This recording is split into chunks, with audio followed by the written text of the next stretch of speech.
Proceedings are resumed. Please be seated. All right, Mr. Chairman, we just Member bulk for vote. Bodentown West. We just bulk vote the Deputy Governor and the Attorney General. Thank you very much, sir. I will go ahead and we will take those votes. So if you allow me to read them, we are going to turn to page 19 first, appropriations to the Deputy Governor. All those in favor of CIV 13, maintenance of the electoral register, $1,320,000. CIN 2, health insurance for civil service pensioners, $1,350,000. OE2, personal emoluments to His Excellency the Governor, Premier, Deputy Premier, Speaker of the Legislative Assembly, ministers, elected members of the Legislative Assembly, and official members, $300,000. OE71, Commonwealth Parliamentary Association, $45,000. OE113, administrative and advisory support to the members of the Legislative Assembly, $15,000. EI35, portfolio of the civil service, negative $220,000. Standing part of the schedule to the bill, please say aye. Those against, no. The ayes have it. Turning now to appropriations to the Attorney General. All those in favor of LGA 1, legal advice and representation in civil matters, negative $160,000. LGA 5, policy advice and administrative support to the Attorney General, negative $190,000. LGA 6, financial intelligence services, negative $100,000.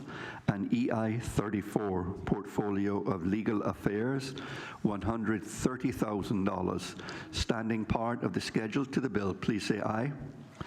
Those against, no. The ayes have it.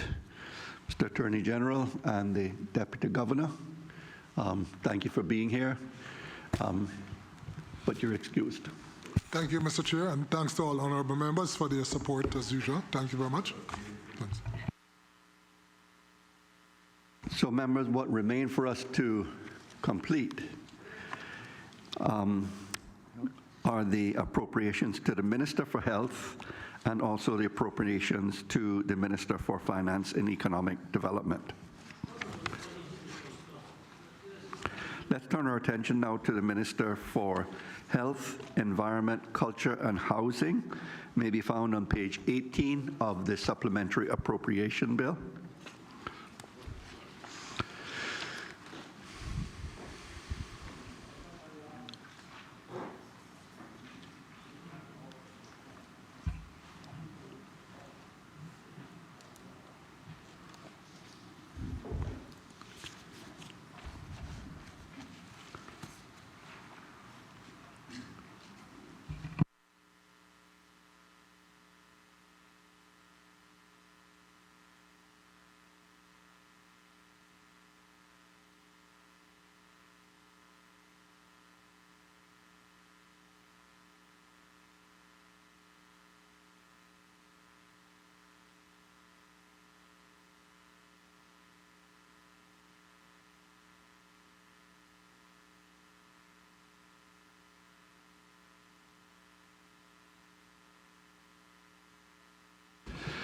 Let us begin. We begin by examining HES 7, collection, recycling, and disposal of waste for $10,000.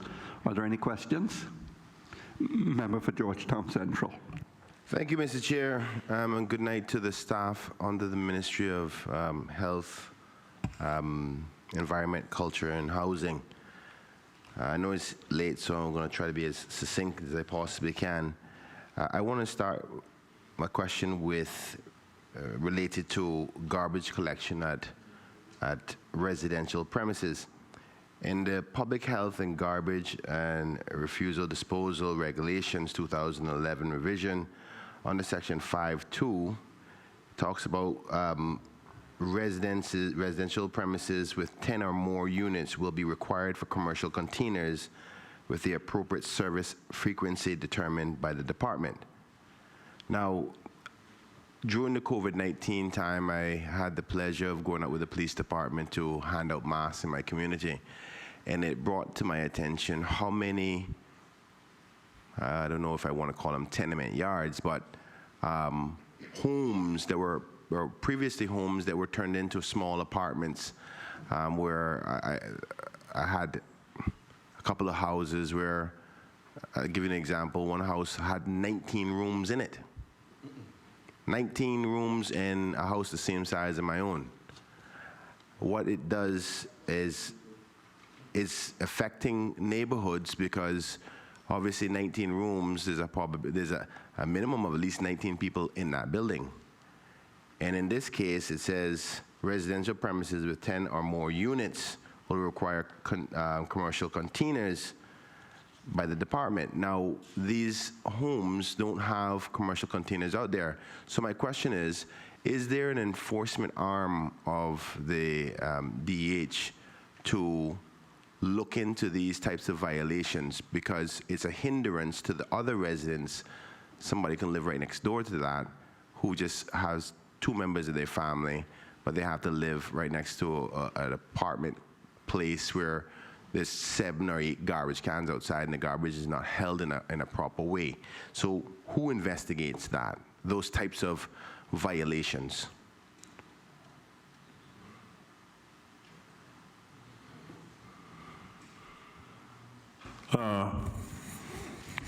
Mr. Chair, thank the member for the question. The director for DEH is here, and I'll allow him to elaborate.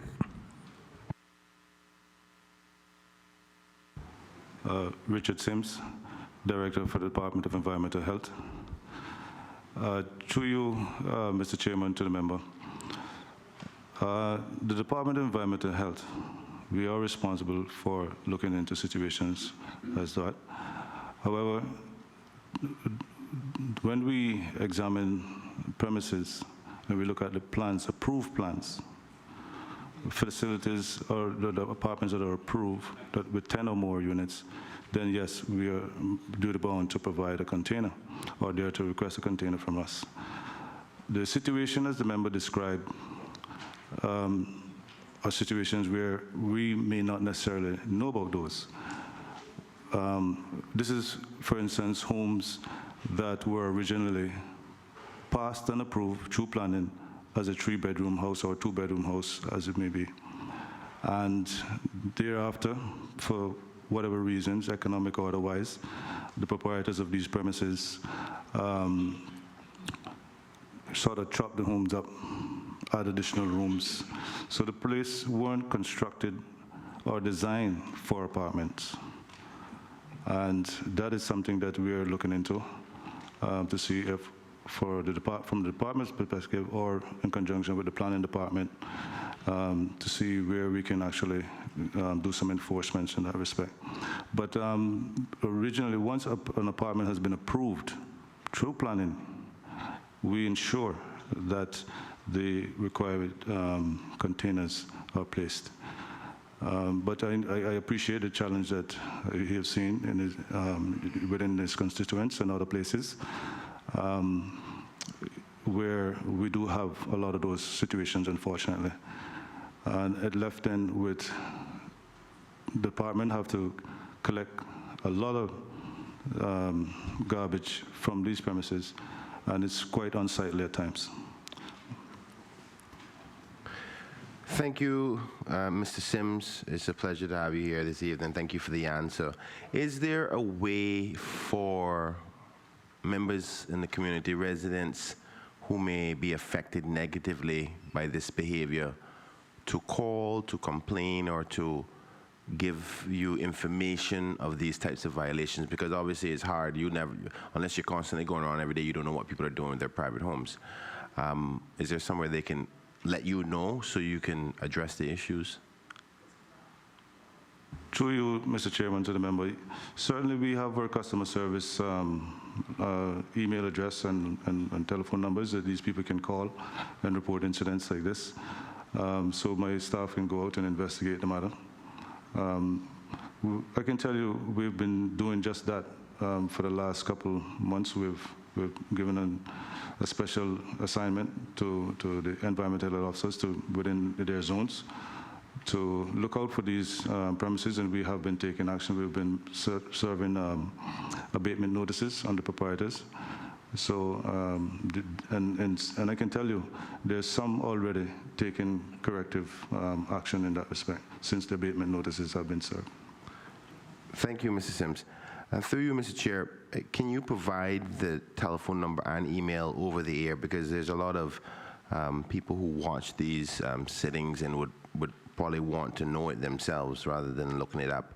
But while maybe maybe a member of finding that information for you, could you say whether or not I'm not sure what the appropriate title are for the men who pick up the garbage. I don't want to call them garbage men, but the men who are on the trucks who go out and do that very environmental health technicians is what I understand they're being called. Wouldn't they be the best people to give you that feedback? Because then obviously they say, hold on, the square footage of this house, why in the world is 15 garbage cans outside? Because they're the ones that are having to deal with the headache, right? So you definitely could get the information from them, that your employees. Through you, Mr. Chairman, to the member. First, let me give out the information in terms of how to contact us. They can contact us by email at dehcustomerservice@gov.ky. They can also ring our telephone line at 949-6696. Now, the answer to your question in relation to the title of the staff members that collect the garbage, their official title is solid waste collectors. Right? And yes, to be honest with you, they have been reporting these matters to us. And once they have a responsibility to report, because that's how we've been finding out a lot of these locations. And as a result of that, the environmental health officers, the district responsible for district sanitation, they then get involved based on the reports from the staff members saying that they have come up to these locations. They find that they're spending a lot of time collecting these garbage, and they realize that there are more than 10 apartment units. So, like I said previously, we have been taking action. Abatement notices have been served on some proprietors so far, and I can tell you some of them have already made changes, and there are at least 2 places I can tell you we delivered containers to those premises who have made some changes. Thank you, Mr. Sims. Through you, Mr. Chair, as the regulations say, 10 or more units, you may find homes that don't hit the 10, but 9 units is still a lot of people too. You could have 2 persons per unit, that'd be 18 people. The consumption levels per day, per week could be tremendous still, and still offer up the problem of a lot of garbage out front in nice neighborhoods, or in any neighborhood for that fact. Can you say to the Finance Committee, what are the protocols for people to handle their garbage, particularly those that may have a lot, that makes it manageable for the community as well as manageable for your solid waste officers to collect it? Through you, Mr. Chairman, to the member. The law, as you quite rightly mentioned, if it says it's 10 or more, but if you have 9, then 9 is 9. So you have to encourage persons to use proper containers. And so what you look at, how we calculate these things, it's an average about 4 pounds. Each person in this country dispose of at least 4 pounds of garbage per day, per person. That's our calculation. That's how we measure it, and that's how we'll be able to tell you, based on this complex, how many people occupy it, all these sort of things, to say what size bin you need and how often collection should be done. Right? So, it's something that we constantly are working with and rectifying as we go along. So, in a nutshell, we monitor those things, but it's kind of difficult when you know that you're looking at from the outside, it's a house, but we don't know. But the garbage tells us sometimes how many people are actually there. When you see the amount of it is outside that we have to deal with, it tells you that there are more than one or more than 5 or 6 persons are there, based on the way we do the calculation. Thank you, Mr. Sims. I'm going to move on to a different area that falls under your responsibility as well, but I would only encourage and suggest maybe some sort of video infomercial that can be broadcast over social media about how best ways to handle your garbage, as well as the types of garbage violations that you can see in your own community to address it, maybe with the telephone number, those kinds of things, because there's a lot of people who are affected. You don't want to be in your home, you're doing the right thing, keeping your neighborhood clean, and the next door neighbor is ruining your atmosphere as a result. Yes, true, Mr. Chair. We do have a few commercials out there. You probably, I saw a few while watching this channel that we're broadcasting on. Okay. As a matter of fact, we have the information out there saying how to package your garbage and the proper way to do it. The thing is, we have stray animals out there that dig through people's garbage, so we want to encourage people to make sure that they have proper bins with lids and cover them, because if they don't, then you have stray dogs and cats and chickens that go in and dig out the garbage and make things worse for them and us who have to collect it. All right. Yes. Even more reason to spade and neuter your dogs. Okay, we're going to move now, Mr. Sims, if you don't mind, to derelict vehicles. I see that you've been making some strides in respect to this with the recent press release. Can you give us an update on where things are at with that? Because those strides are being made. I think there's still a lot to go. I think you would probably agree with that. And what's the game plan moving forward? Through you, Mr. Chair, to the member. Yes, as you quite rightly point out, we have been making some real strides to get rid of all the derelict vehicles throughout the islands. Matter of fact, I started this initiative since October 2018. And from 2018 to March 20, we were able to take off the streets just over 1,200 derelict vehicles. But since COVID came along,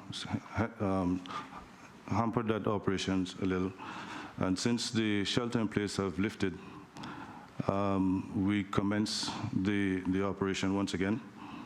And to date, so far, from the shelter-in-place has been lifted, we have recovered 118 vehicles off the streets.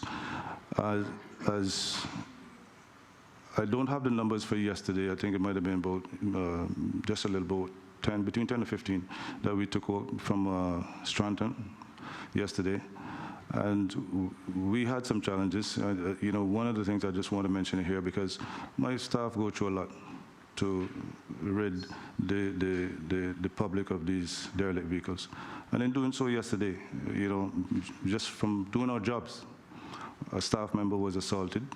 Someone walked up to him, punched him twice in the face, had to be hospitalized for a bit. Those are some challenges we face. But nonetheless, we'll press on. We'll continue to do our jobs to the best of our abilities and ensure that this problem is rid of.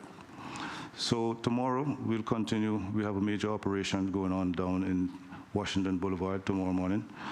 Our hope is to recover at least 20 vehicles from out of there tomorrow. So we're making progress on these derelict vehicles. You'll see some press release, hopefully, within the early next week to see what progresses we have been making, just to keep the public informed, because I know there are a lot of people who are concerned. They're thinking that we're not getting to them, but we're going to get to your neighborhood. We're going to get there.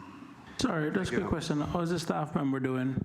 And is the person being prosecuted? Through you, Mr. Chairman, to the member.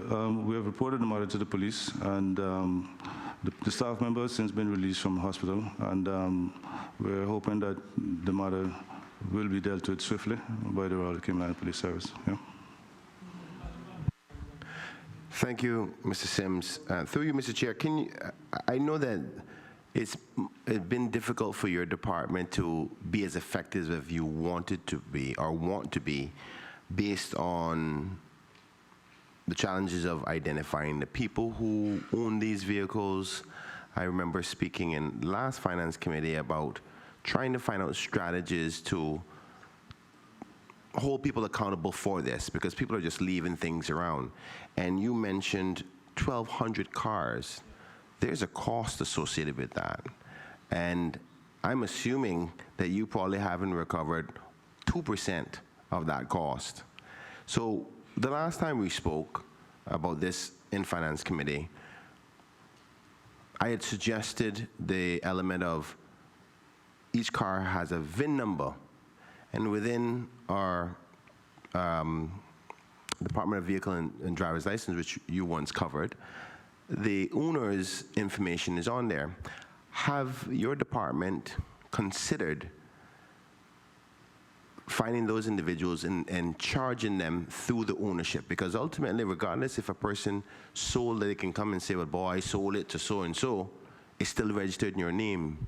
So you have a responsibility to either get it out of your name if you want to sell it, or take the responsibilities of what comes with it, which is if somebody you sold it to, which would be the excuse, had left it on the side of the road. So have you considered that since the last time we spoke? Through you, Mr. Chairman, to the member. Absolutely. As you quite rightly mentioned, I was a member of the Department of Vehicle and Driver's License, so I know how to track and trace these people. The issue that we're having in most of these cases is that you find when you trace the owner, they've already left their jurisdiction. Most of these persons who are ignorant to the laws here, they're transient employees who come through and out, in and out the Cayman Islands. You have one person who will sell a car to somebody who just arrived on island. They themselves have completed their tour of duty in terms of permit expired, and they move on. And so you have this constant cycle of that, where it's hard to find the actual responsible person.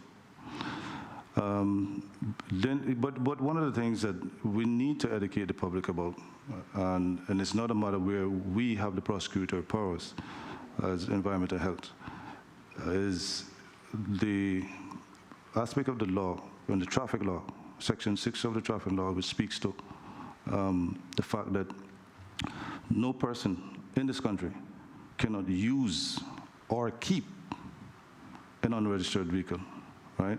So for example, where it becomes a derelict, the Department of Environmental Health has responsibilities for dealing with that. But we don't have any prosecuting powers under the traffic law if it doesn't meet the requirements as a derelict.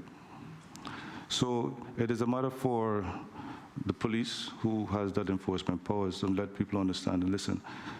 If you have a car right now sitting in your yard and it is not lawfully licensed and registered, you're committing an offense. Right?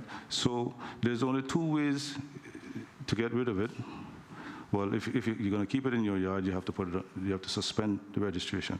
Apply to the director of vehicle license to suspend it. So you're able to work on it, order parts for it, whatever you need for a period of time. And the next option is to terminate it. And once you terminate the vehicle, it must be taken to the Georgetown landfill. Okay, didn't know that, and you're probably right about the education campaign, but I still think that But isn't there also an offense under the roads law that if you have a derelict vehicle within sight of the highway, that's an offense too? And that's punishable by a fine too? Yes, sir, that's correct, yes. Through you, Mr. Chair, I think that this obviously recognized for the second time around a line of questioning over the last year and a half that this is a very technical problem, but one that we need to find a solution to. Whether that means recommendations for law changes that you can recommend to your minister, and I'd love to be willing to hear what those changes are, because I'll bring the motion myself if I have to. But people are getting sick and tired of derelict vehicles. They harbor rats, a lot of other environmental issues with them, and other people are getting deprived in their own little circle, their own little bubble because of other people. So I know, and it makes your life harder, and it's costing the people money that we could be buying children books, buying them computers, or buying medicine and taking care of our seniors. I think the people are fed up with this now, and we can find a solution. We have to make it strong that people know we're not going to put up with this nonsense anymore. So I'm asking, as the professional in this field, to make the necessary suggestions through your minister to cabinet for them to come down here to make the necessary changes. Because every time we talk about this, it goes back to traffic, back to the police. Then the police don't want to deal with it. I don't want to hear that no more. The people don't want to hear that. They don't want the vehicles on the street. It makes our country be devalued as a tourism destination. It devalues our residential areas. And it's a health problem, and it's costly. Those are enough list of problems for us not to address this, or to address it. That being said, let me move now to my last two questions. I guess this one might be a bit controversial in respect to, actually I don't think this one falls under you, Mr. Sims, so I'll be addressing this now to the minister. Through you, Mr. Chairman, in respect to the recent circulation via social media, I understand that there was a request for the, I think he's the director of, forgive me, Mr. Chair, of the director of MRCU to resign. Can you give us an update on what's happening? Obviously, if the employees are that upset, something is happening. And I must say, I've seen a whole lot more mosquitoes these days than I've ever seen in my whole entire life. And I just turned 40 the other day. So something going down. Can you tell us what's happening?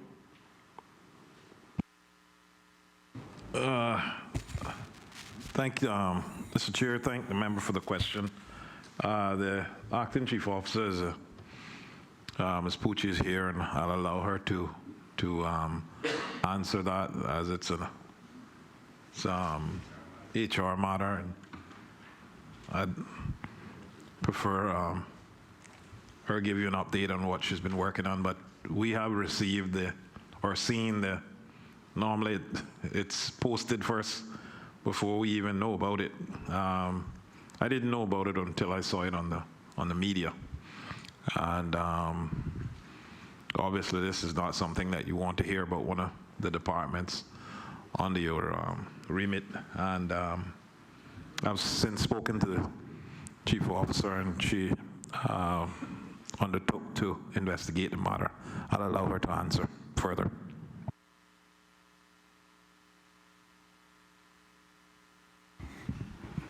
Nellie Pucci, Acting Chief Officer of the Ministry of Health, Environment, Culture and Housing.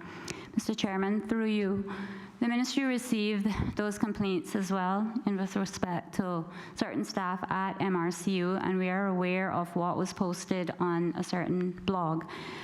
Obviously, it involves very intricate staff details, so I don't want to get into those specifics other than to say that we did meet with all staff in that regard, and we're having individual interviews now with staffing there to get persons to be able to open up completely and confidentially to what issues and concerns they have, because we obviously take these sort of matters very seriously. So I can say that there is an active process underway to be able to understand clearly what's happening and what concerns staff have, and whether or not those are legitimate. So that is ongoing. Thank you so much, Ms. Pucci. Very comprehensive answer. Through you, Mr. Chair, hopefully this may be separate and apart, I don't know, but does the problem that's happening with the employees at MRCU have anything to do with the fact that we have so much more mosquitoes? Because it seems as if, and I don't know if I'm far-fetched here, but it seems as if there's just not enough spraying or addressing of the problem. I mean, mosquitoes are super heavy. I think we had a question on this in the House, must be about 2 weeks ago, and it still continues. So if it's separate, if it's a separate matter altogether, then you don't have, I guess you can still address it because you're the chief officer for it, but one, are they linked together?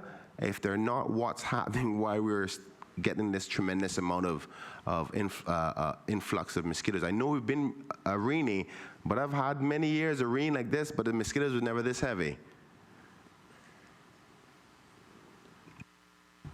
Mr. Chairman, through you, obviously, I would not be able to say that they're directly related in terms of staffing issues and the number of mosquitoes that we're seeing right now. That is something that I think the scientific personnel at MRC would be able to give more information on. We are aware that there were certain disruptions in terms of spraying and so forth that were a bit COVID related in terms of airport works and stuff being happen. I was advised in that regard.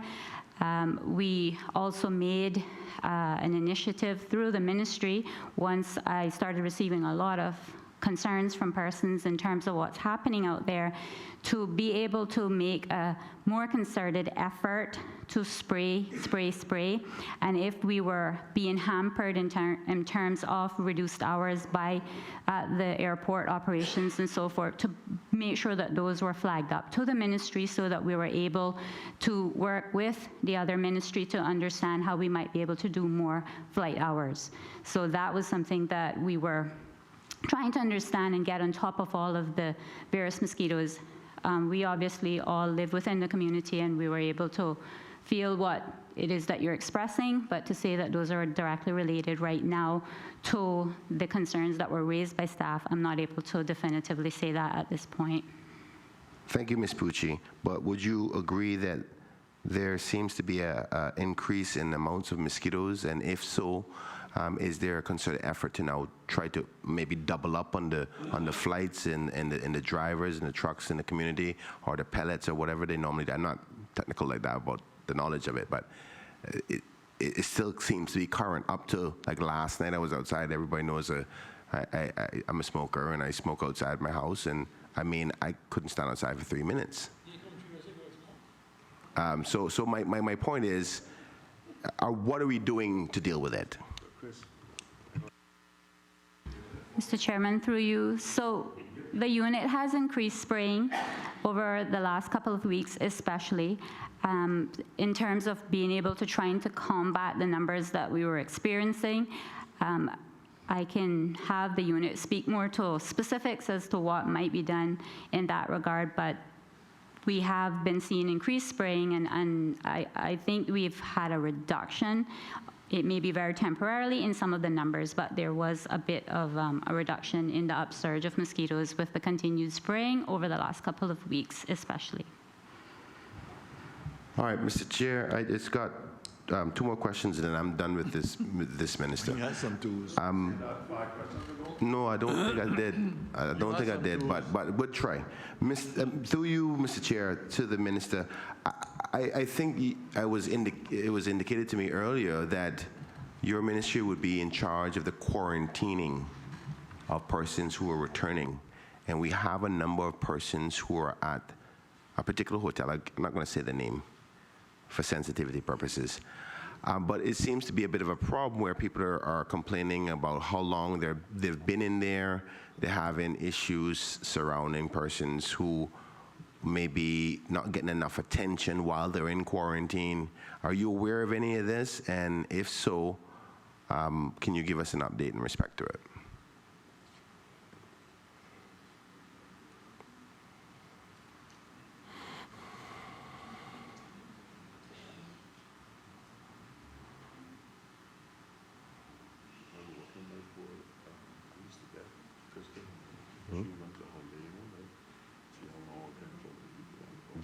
that's what they're talking about. Yeah, that's what I'm talking about. That's exactly what I'm talking about.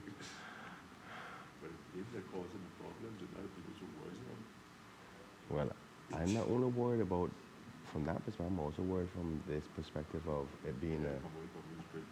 Yeah. Yeah.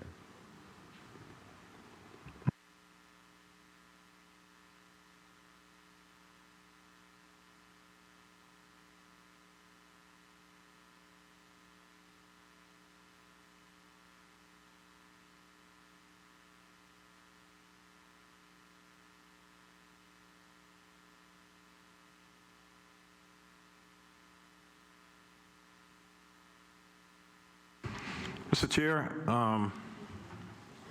thank the member for the question. Obviously, the subject of quarantine is quite a wide subject. Obviously, it's on the Ministry of Health in the Department of Public Health, which would assist in managing this process of quarantine, along with travel time and the Deputy Governor's Office, etc. What I can say is that I'm not sure, the member mentioned about the length of time persons were in there. You're tested in and you're tested out, and if you get 2 positives while you're there, you got to continue staying further. So I don't think anyone would be kept there longer than necessary. And in terms of the treatment of persons there, if persons are not getting the correct attention, etc. If you have specific cases, it would be best if we address them privately. Obviously it's a private matter, so that we could actually have the Public Health Department investigate these matters individually. So I would ask you, I would encourage you to immediately give us any information that you have, obviously offline, so that we can actually have the medical officer deal with this matter in a case of urgency. Thank you, Minister, and I think that'd be the appropriate action. We'll talk off here. Now to my final question in respect to HSA. Through you, Mr. Chair, as you heard me through Finance Committee talking about the honorarium, and I almost asked almost all ministers, HSA has a lot of staff who have been working really hard. I want to congratulate them for all the hard work. They're a key part to keeping us all safe and allowing us to be at this place where people are now calling COVID-free. But many of those staff would fall in the requirement, that meet the requirement for the honorarium. Can you give us an update as to have the staff at HSA received that honorarium that the government committed to? And if so, particularly the cleaning staff, because everybody's going to think about the doctors, but you got to think about the small man too, and in this case, sometimes small women who do all the dirty work. I want to make sure that they're not being left behind. So can you give me an update there?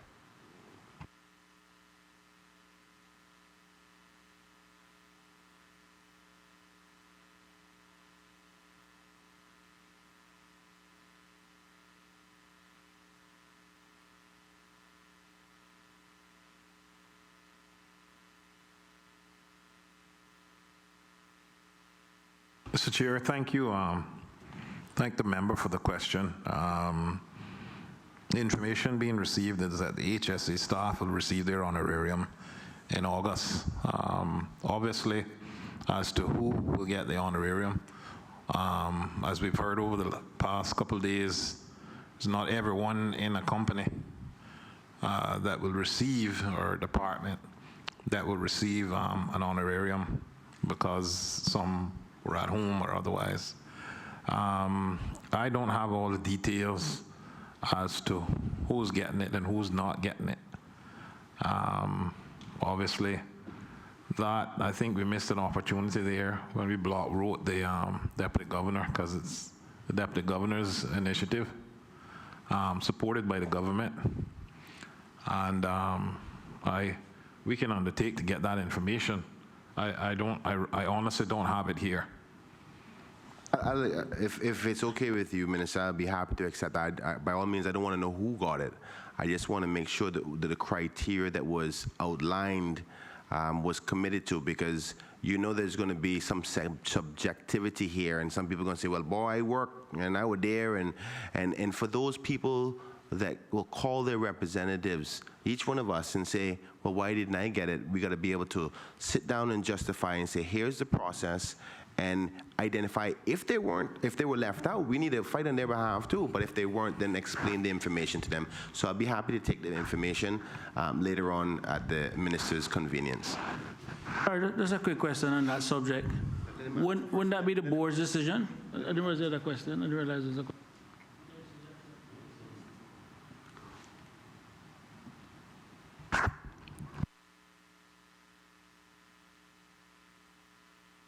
I didn't think there was an answer, a question from the member for Georgetown Central at the very end. I mean, am I missing something? Can you repeat that, please? Okay, so we had gone to the member for Bordentown West. No, well, no, if the member from Georgetown Central has a question, I thought he was actually making a statement, so I do apologize. That's what I understood it was too. It was a statement. So if it was, oh, no, I was saying, because similar to Cayman areas last year, I think they had one set of criteria, and we do recognize that each statutory or SAGC would pretty much have their own set criteria, but we'd at least expect it to be something transparent, fair, and balanced across the board. So ultimately, I think that should be something for the HSA board, as opposed to the minister, because the HSA is a SAGC, is a statutory authority. Yeah, it is an SAGC, Mr. Chair, and what we have to be cognizant of is that I think it is the largest SAGC and probably one of the largest departments in government, almost 1,000 staff. So we have to be cognizant that we're talking about dollars here, and I would encourage anyone who has a complaint, they actually need to speak to their manager. The managers is who subject the names as the persons who worked. Now, if they're having a problem in that area, then they obviously need to advise. If there's, they just follow the chain of command is what I would say. If they're not getting any response positively. Did the board set a criteria? Sorry? Did the board set a criteria in terms of who would get it versus who wouldn't get it? Because listening to Cayman Airways last night, we realized that clearly it's not going to be a one-size-fit-all using what it is that core government had. So I think to some extent that each SAGC will have to set their own criteria that is transparent and fair. Yeah. Because I would expect that those who are doing all the COVID-19 testing on the front line, they would automatically qualify, but then there would be other staff that maybe because of a combination of working from home or working in and out, they wouldn't get the full amount, but at least something like a tier type approach. I think that is ultimately something that the HSA board will have to set, and then the HSA management carry it out. And I think, well, my question in that, the minister, is, have you issued any directive to the HSA board to basically undertake this exercise and at least offer some guidance? Mr. Chair, obviously ministers tried to stay out of this as it was a deputy governor's initiative. We approved the initiative in cabinet, caucus and cabinet, after it was brought to us. Obviously we thought it was a good gesture. It was something that was being done all over the world. And but we didn't try to involve ourselves in the process. Now, if there's a problem, if we've now discovered that there's more problems than we knew about, then obviously the ministry would have to try to seek information and investigate whether the board had any influence in giving any directives to the CEO. Obviously, I don't have that information because we try to stay out of it. as they tell us not to get involved in certain things. And but I mean, obviously, we thought this was an easy 1, 2, 3. You worked, you get the honorarium. Your frontline staff, you get the honorarium. Obviously, now we're hearing there's more challenges. I think the only thing to also consider, colleagues, and I say this in a general statement, is that each of these SAGCs are required by law to be profitable. I mean, that is actually a legal requirement.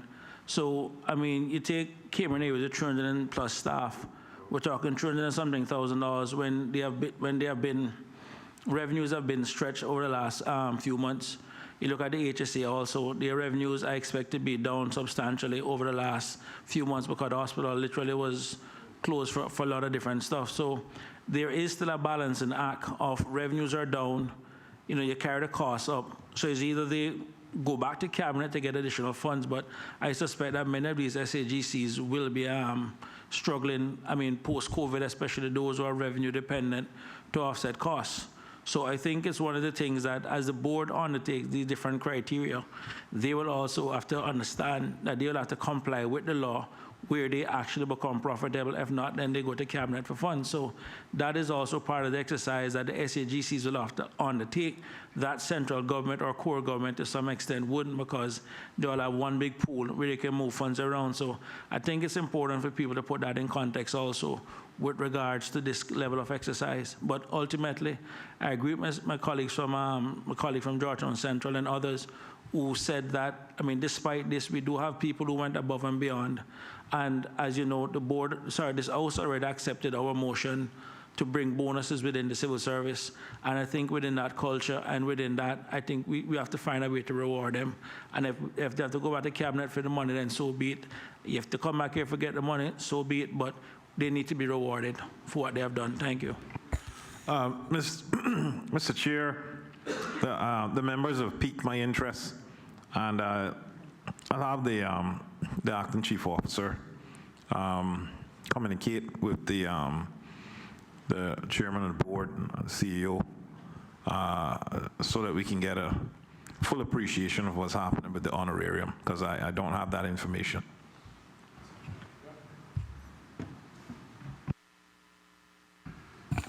Mr. Miller, the member for Northside had his hand first. Then I'll come to you, sir.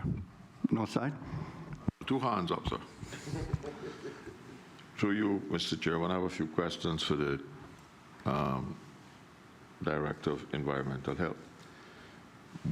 Early on in an answer to the member for Georgetown Central, you indicated when you discover these places, you have certain authority. You have certain authorities under the public health law to close those kind of places down, don't you? If you have a planning permission for a 3-bedroom house and you're operating, what it was, 19 rooms? That's a public health issue, because certainly the bathroom facilities and the cooking facilities would have to be stretched beyond reason. And don't you also report these things to the Department of Immigration? Because everybody who gets a work permit signs an accommodation form to say where these people are going to stay. And if they don't have that, the work permit should be canceled, because they lie in the government then, and they should be prosecuted for giving government false information. I mean, I hear stories of certain nationalities paying $25 a month for 8 feet by 4 feet by 2 feet, and you have 3 on each wall of the house. And if these things are happening in our society, I think that you have a responsibility to not only enforce the public health law, outdated though it may be, right, but also report to planning and also report to immigration. Through you, Mr. Chairman, to the member.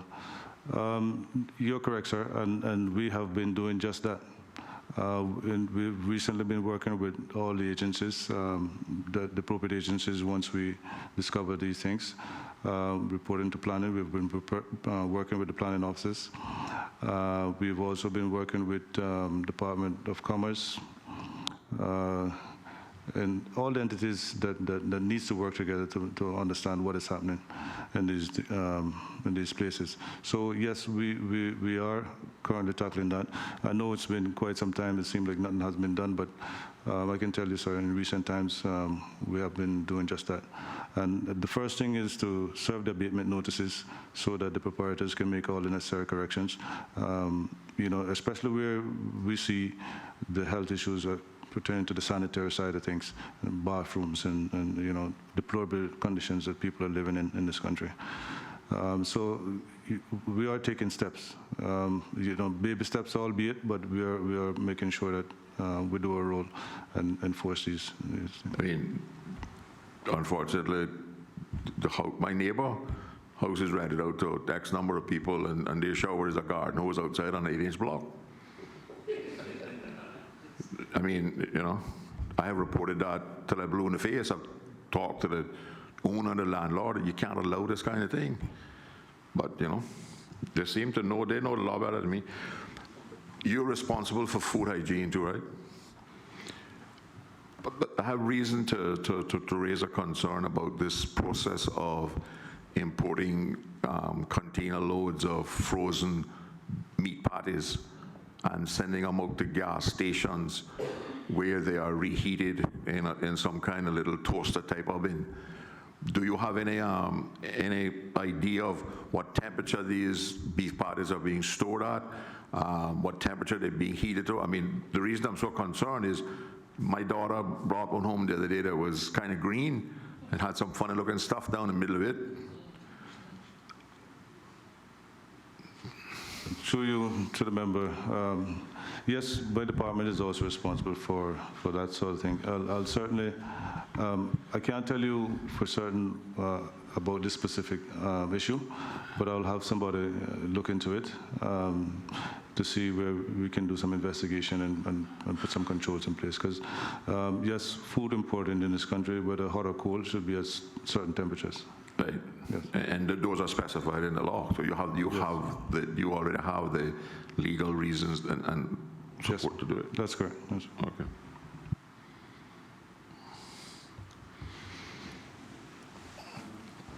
Member for, I'm not quite finished yet. oh, sorry. Well, you can't take a deep breath here. You turn you off. Getting late, sir. They have the garbage trucks that were funded at the last budget, have they arrived? To you, Mr. Chairman, to the member, I am happy to say, yes, we now have all the garbage trucks. They have arrived. The final 4 have arrived over the weekend, and we should have them once they're licensed and properly decaled. We will have them on the road, hopefully, by next week. So yes, I'm really happy about that, and you know, we are well equipped to some level, but not to say that we are fully, because this is. But you know what the next question will be. I figured so. So we're just catching up. So don't have no big expectations just yet. But we are in a much better place, I must say. Okay. And we've already from what the trucks that we've got, that's why we're able to do more collection in relation to derelicts now, because we have an additional grab truck. And since it arrived on island, we have been doing tremendous work with it. Okay. So yeah, we are improving, right, and but you know, just don't expect big things just yet. But they're coming. Oh, I expected them from yesterday, sir, to be honest with you. I know what the law says about how often you're supposed to pick up my garbage, and for the last 3 years, I have to carry my garbage to the garbage dump myself. I haven't seen any ads in the paper for drivers, because I think it takes a minimum of 3 people to operate a garbage truck safely. And we know from evidence in the budget that no staff was budgeted for. Have you gotten the necessary staff that you need, and when is the recruitment likely to start? Through you, Mr. Chairman. I'm also happy to report, sir, that we have undertaken the recruitment process, and we have 5 new drivers scheduled to start on Monday. So the recruitment process for the drivers have now been completed. I've got some additional staff and for the collectors, albeit temporary in some cases, but we recruited a total of 21 persons just during COVID, matter of fact, and some full-time and some temporary, and we've been working well. If you notice that we've been collecting our garbage on time and on schedule for the well.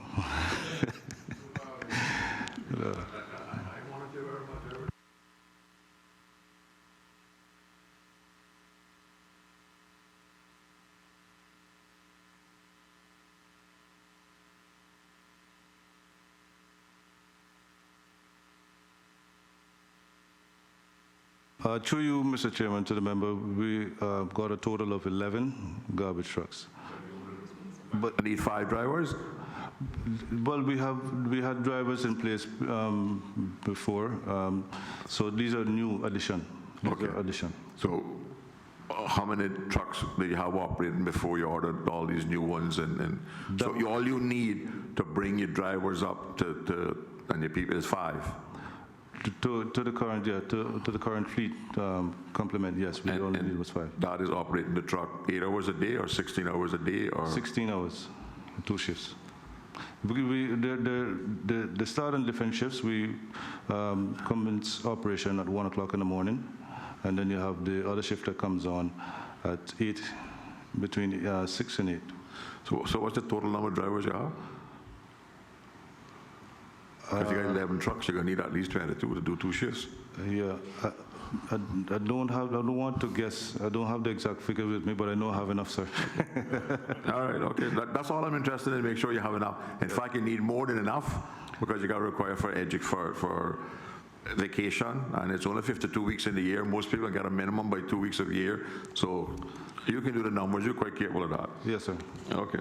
All right, Mr. Chairman, I'm finished for now. Member for Newlands. Thank you, Mr. Chairman. You'll be pleased to know Mr. Miller covered one of my questions with the twice-a-week collection, so I won't go there. But where are we, to the minister, where are we with our climate change policy and the work that was going into preparing an updated policy and strategy with regard to climate change? That's the next head, Albert. That's the next subhead, no? That's on the environmental thing. That's the next subhead. I think so.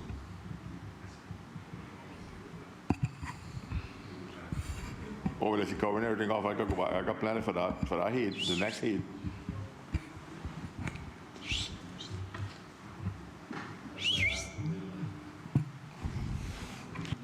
Hello there. Savannah still up in the corner waiting?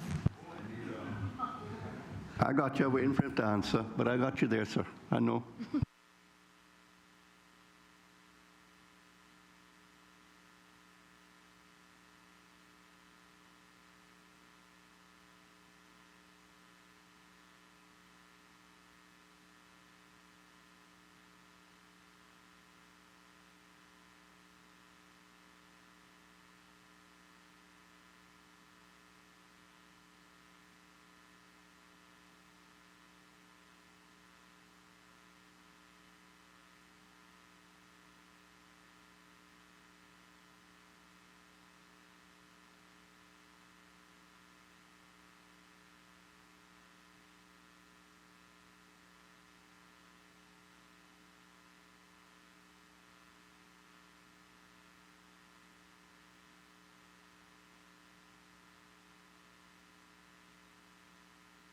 Mr. Chair, Director of DOE is here with us, and I'll allow her to elaborate.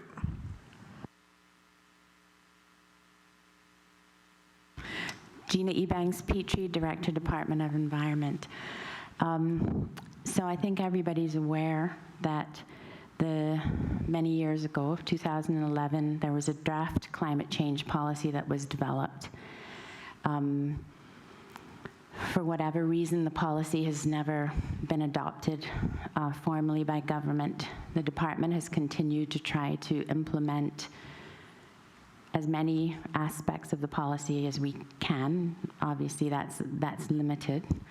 One of the big issues for us is that climate change is not just an environmental issue. It spans many different sectors, public and private. And for quite a while, we have been advocating that the matter of climate change be elevated to a position where someone has the authority to basically to direct many different entities across government to act and participate in preparing the country for adapting to climate change and also putting in place mitigation measures. That discussion has, in recent times, been taken on board by not only the ministry, but even the governor's office has been involved in talking about how we can get that matter elevated either into the Premier's office or the Cabinet Secretary's office, somewhere where there's a cross-cutting authority to act. COVID kind of put a halt to that. We were working on that up until early this year. But the department is committed to doing what we can to move the matter forward. We continue to work through, for example, the National Energy Council to help push forward commitments that were made in that policy with respect to renewables, even emissions reductions, because we continue to monitor emissions for the country every year and submit those to the UK. Mr. Chairman, I know that there was some preliminary work being done on providing an estimated cost to the country for failing to implement the policy or have a policy. Have we gotten anywhere with that analysis at this point? So that was one of the issues that we were trying to get to move forward with this new arrangement, potentially with some assistance from the UK to get to that place of actually costing the inaction on climate change is what you're asking for. Yeah, but it hasn't been, that project hasn't been developed or moved forward, but it has certainly been discussed. Well, I guess from a policy perspective, I mean, there's not much more DOE can do because they're working on, sort of an isolation. But from a policy perspective, I think it's time to elevate, as you said. And I guess I would address that one to the minister if he would agree that it's time to take that forward. Because the longer we wait, the costlier it's going to be. So, now is the time, and I would hope that he would agree with me that we try to elevate that now. Definitely agree with you, sir. Through you, Mr. Chair. This, amongst other efforts that we're working on, in terms of the environment and plastics, etc. As you saw, this government is very mindful of ensuring that we protect the environment in any way that we can. In terms of right in office, we expanded the marine parks and working on plastics solution. So obviously there's a lot going on. There's a lot of pieces all over the place with such a large ministry. And we try to do the best. I mean, one of the things that we did was also gave the DOE additional staff, members,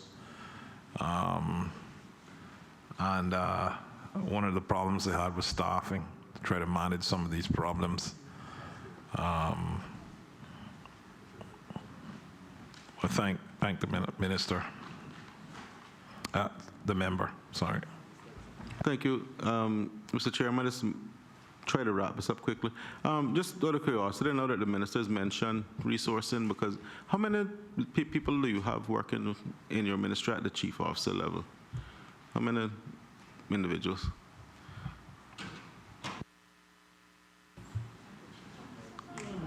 Well,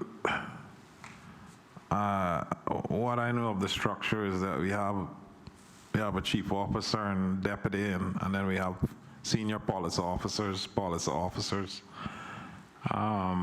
well, that's what I was trying to get at, chief officer. So Yeah. you want to have one chief officer, a person at that sort of level working with you? Yeah, there's huge ministry. Yeah, it's a huge ministry, and I must admit, we have some shortages, and the chief officer is now seeking to rectify that. Some ads have gone out for deputies. Right now, I don't think we have any deputies at all. I stand to be corrected, but every other department has every other ministry has 2 deputies, and we're the only ministry that had 1 deputy. Since I went to that ministry in 2017, I was fighting for a 2nd deputy. That was finally approved sometime now, and the acting chief officer, Ms. Nella Pucci, is acting aggressively to try to get a real structure in place so that we can be as efficient as possible.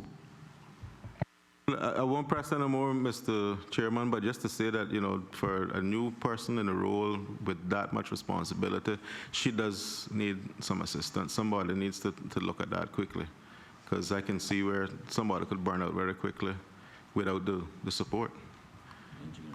Mr. Chair, the member is so correct, and at a time during COVID-19 that none of us have expected or seen in our lifetime. Only happened some 102 years ago. I don't think any of us are 102 in here. But definitely I take my hat off to the acting chief officer for being able to just keep it together. During COVID-19, it was just me and her in the office. And you know, a lot of people were working from home. Some people are still working from home, and she's doing pretty much everything. And then with the CFO position, which she's coming from, also not filled as yet, and it's a lot going on. I check in with her every day to ensure that she remains sane. I hope she don't mind me saying that. But, you know, real kudos to her for keeping it together and trying to keep the department together and all of the pieces. During COVID-19, it was really just the Ministry of Health, caucus documents, cabinet documents that were being produced at the time. Everything else was put aside, and she was the person that was producing these, and she ought to be thanked publicly, and I thank her. Member for Savannah, no. Mr. Minister, sound like they treat you like cow treat last year calf. Well, I'm a good last year calf. I know that, I can see it. Yeah, just my couple of comments. In my 70 years almost, I've never seen mosquitoes this bad, when you can literally squeeze them. But just to note, about 5 or 6 days ago, the plane sprayed. And for about 2 or 3 days, you could go out any time, day or night. And I don't know if they changed the mixture or what, but I would urge that they take a look at it again, because whatever that was, they did.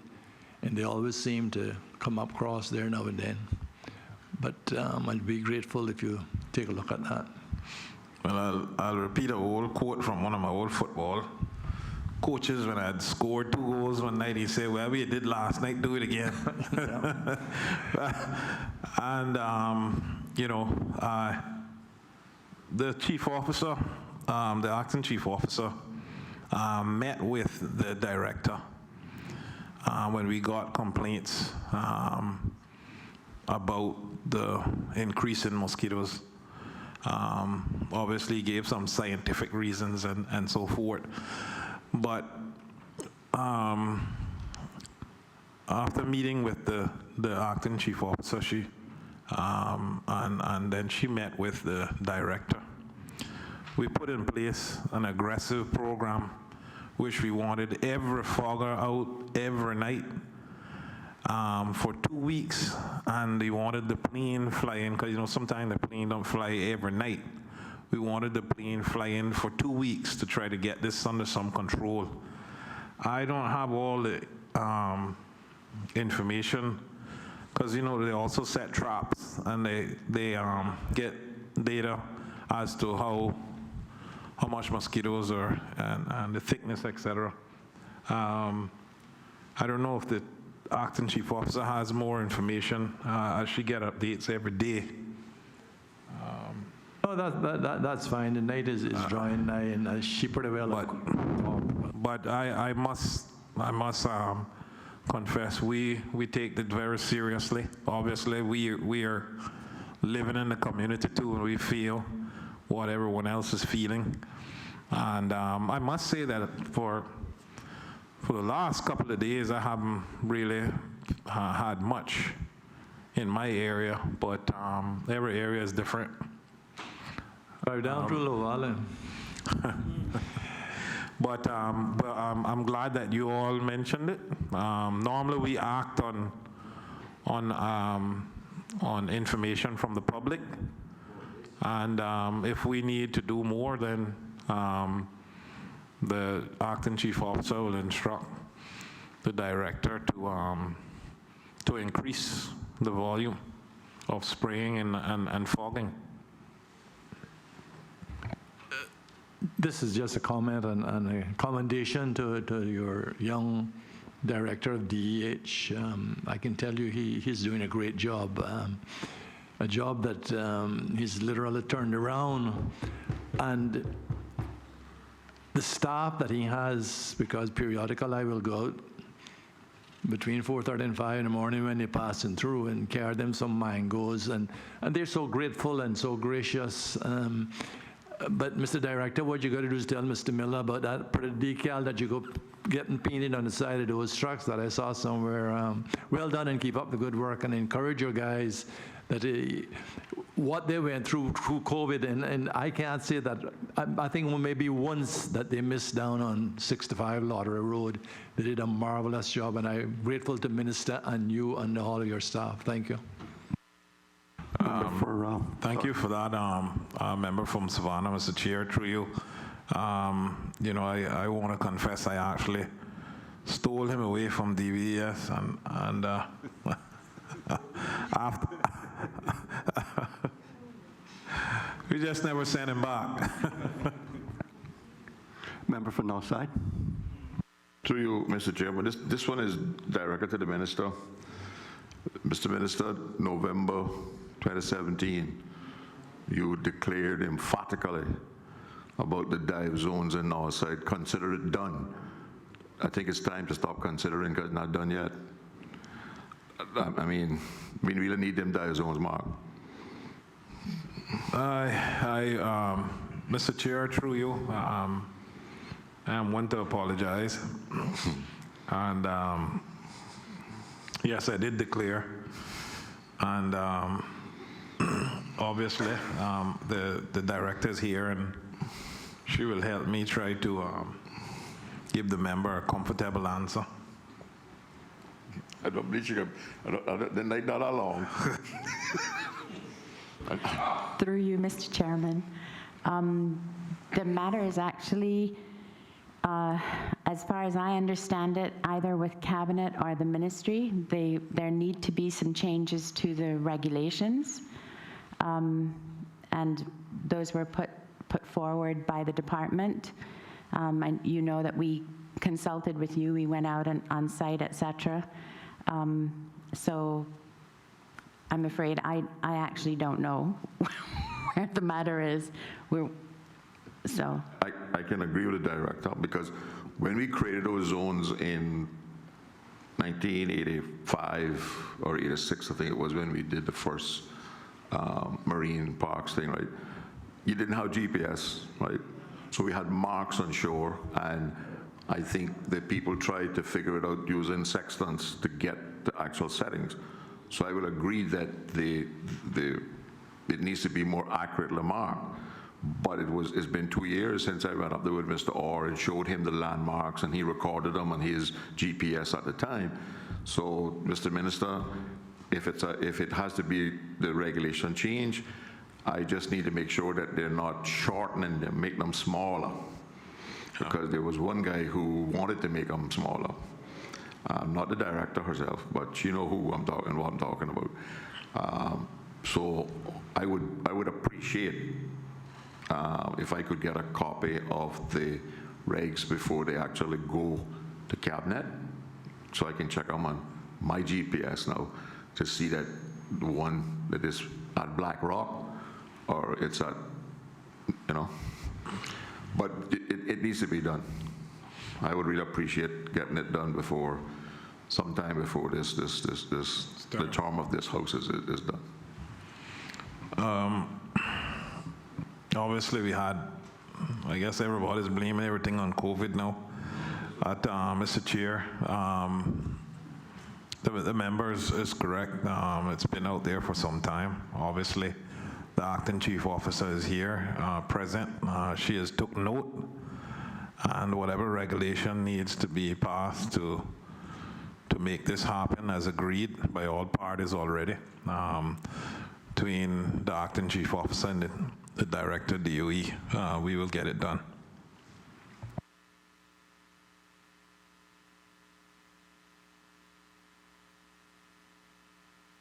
Problem is, Mr. Chairman, is that a lot of people are diving in them, and they're doing it from shore. And when people like me stop and tell them, because we used to have, we had signs up on the street, no diving between the zone. They disappeared, and they had never been put back. And divers come from East End, and they come down and the reason why we had to protect these for the fishermen is because the drop-off is shallow. So it's an easy dive. The age of the drop-off is some places 55, 60 feet. And they come shore dive, and they just walk out, and if people like me stop and they cast me blind, run me away. And I can't get the police to enforce them because their argument is there are no marks up. And we need to correct the coordinates in the regulation so that it's enforceable. Member for East End. Mr. Chairman, I do apologize, but I had to step out. But I want to go back to the environmental services for a second. The member from Savannah and I recently brought a motion on taking monies from the environmental fund to protect the marine parks. I'm sure the director would by now have had knowledge of this. Before I could get deeply into my debate, I was told that the government was going to accept it, so I backed off. Are we going to advance this? Mr. Minister. For all intended purposes, Mr. Chair, could the member just slightly elaborate a little more so that the as to the details of okay. What it is that we have become incensed by the fact that the marine environment is being pillaged, but rape is a much stronger word, which I would prefer to use at this stage.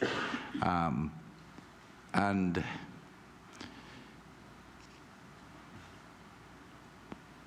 I mean, all of us understand that, hitherto, it was the marine population was very good. I know there are going to be those who say that, yeah, I should have been doing it all along. We've been doing it all along.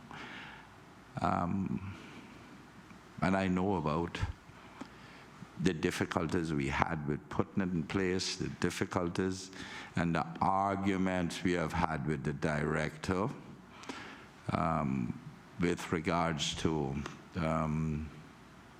the catch limits and whatnot. I think they were scientific versus local arguments, but nevertheless, we have come thus far, and what has happened is that we continue to see the pillage, the rape, whichever you wish to call it, being done by people who are not from this country. I guess the director and her people will soon say, the roosters have come home to roost. And that's fine, I appreciate that, but it's never too late, I believe. But you can't find a sea egg, you can't find a sea dumpling, you can't find a periwinkle, or, well, I can't say, I won't go out on the limb that far, but I can tell you they're very scarce. And cock and nannies, that's the little angel fish, the little pretty one. They got them scraped, they stay on the dock. And what we want now is enforcement. I received a call a few days ago over the weekend, and a lady was going out on the dock and Gone Bay to confront someone. I said, you can't do that, you know. So she would go and push them off the dock. I said, you can't do that. You need to call the police or the marine people, you know. So I had to calm her down. But that's the distance it has now gone. And our motion, and you know the irony of this is that the guys who are fishing for a living are the ones who are bringing this to our attention because they understand the preservation thereof. And we want to see monies taken from the environment, and I don't want to hear, God knows I do not want to hear that that was not the intent of the money when it was done for Finance Committee. I don't want to hear that. We take it to go to a dock that has failed. We gone at the dump with it. We gone at the pump with it. We gone at everything else with it. And we justify that in the name of environment. I know when you step off the shores of this country and put your feet in salt water, that is the environment too. And as much as the dump or the port. Therefore, that's what we're looking for. And this may not be, as Mr. Chairman, this may not be as sensitive to my other colleagues like yourself and George, some because them boys go out, but it is sensitive to you too. But it's very important for us on the eastern end. And there is, I can't say there isn't, but enforcement is almost non-existent. And that's what we want. We need to see boats out there. I have at one time talked to the director about costing of boats. It was somewhere around $70,000 to $80,000, I think it was, that I suggested to her.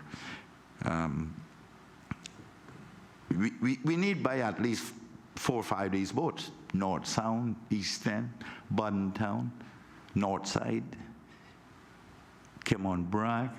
We need to ensure that the director knows, Mr. Chairman, that I am no tree hugger. She may be the tree hugger, but I am not. But she also knows that I understand that extinction is forever. I want to know what we're doing about it if we're going to advance it. But you want me to put income on back, but you don't want me to bring question.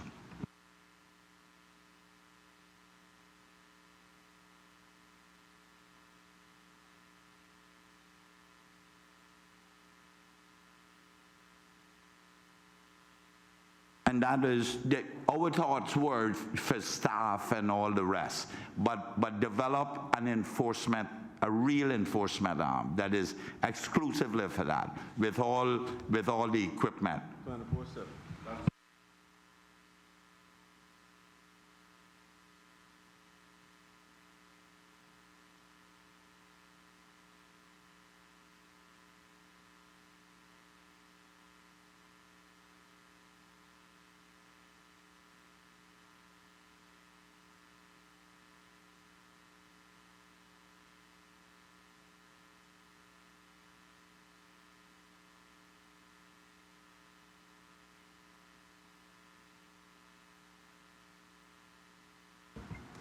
Mr. Chairman, I'm comfortable if the director may not know about it at this stage as yet, but because my discussions with her was very basic on other things, and then passed and said, talk to her about that was our intent. This is a long time ago. Yeah.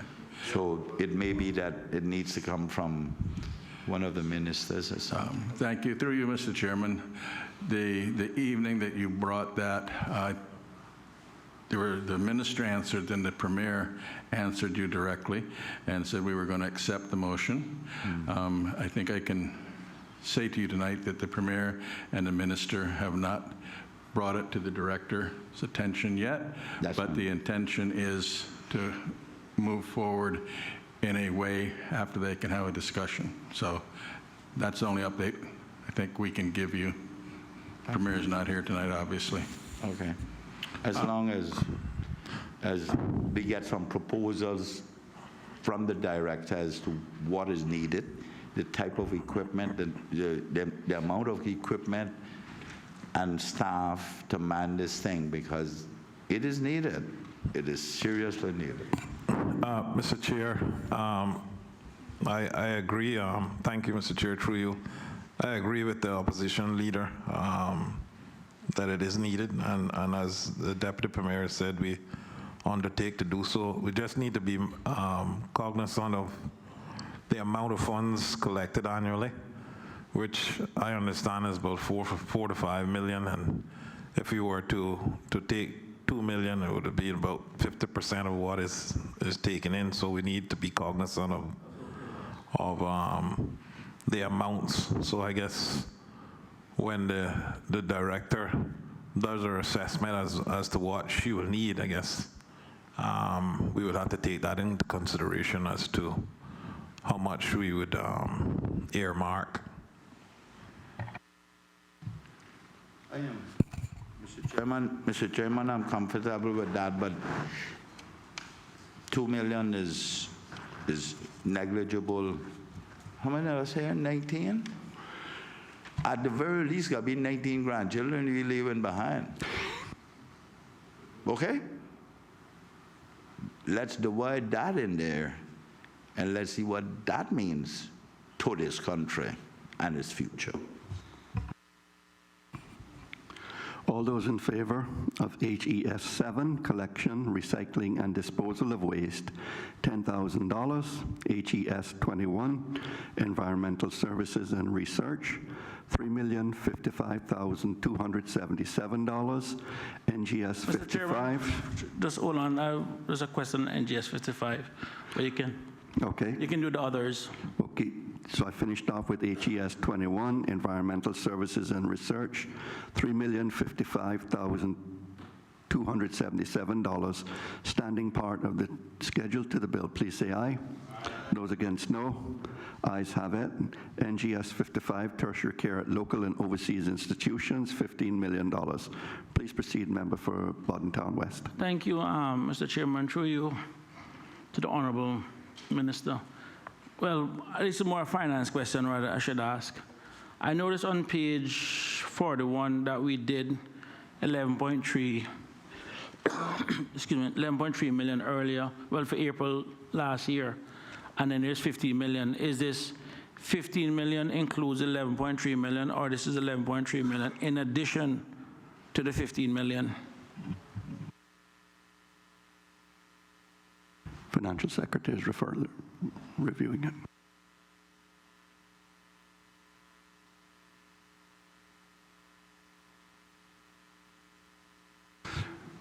FS is actually telling me that this is in addition to the 11 million.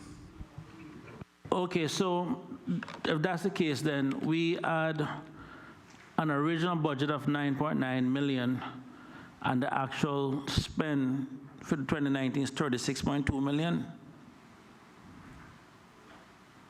I got the same thing for 2020, you know? 10 million. I mean, the member is right in his assessment on what he's seeing, and as echoed by other members, this is how it's been budgeted for many years. The thing about it is that although it has a track record of how much annually is used in the NGS 55, we can't say for certain how many cases we're going to have per year. Mr. Minister, I can save you the trouble right now, because my issue isn't really with the budget. My issue is with the amount. And we saw already with Cynical, which is one of the things that we have to raise under the Minister of Finance portfolio. But I really have to put out to this honorable House, to all members, that we need to tackle healthcare costs in this country. We cannot have the government be carrying these costs year in, year in, year in, and the private sector insurance companies, excuse me, in private sector insurance companies are actually cherry picking. This is unsustainable. This is going to bankrupt this country. And the thing about it is, which I'm happy for, is that we already see what we have done with pensions. People can't get paid pension now. And if we add them to wait 20 odd years later, you can only imagine how worse it would probably be when they're senior citizens trying to get their money. Because I can tell you there are pension companies in this country that could not even make the pension payment even before this crisis. Regular, normal pension payments were late in this country. And the pension issue is something that we need to deal with, but this health business is something we need to deal with. The government cannot continue this. And this is only one part of it, because HEA2, which is the HSA part of it, is also another number too. So if this number is 36-point-something million, and I know the HSA number is probably at least another 16 million or something, this is a $50 million a year problem. This can't continue with the taxpayers of this country. And that's all I have to say. So it's not the budget issue. It is the overall process. This can't continue. So, Mr. Chairman, I have no questions to ask. This is something we just need to fix now.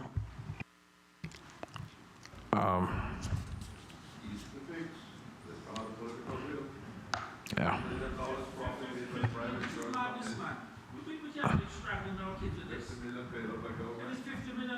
We obviously the member is on to something here.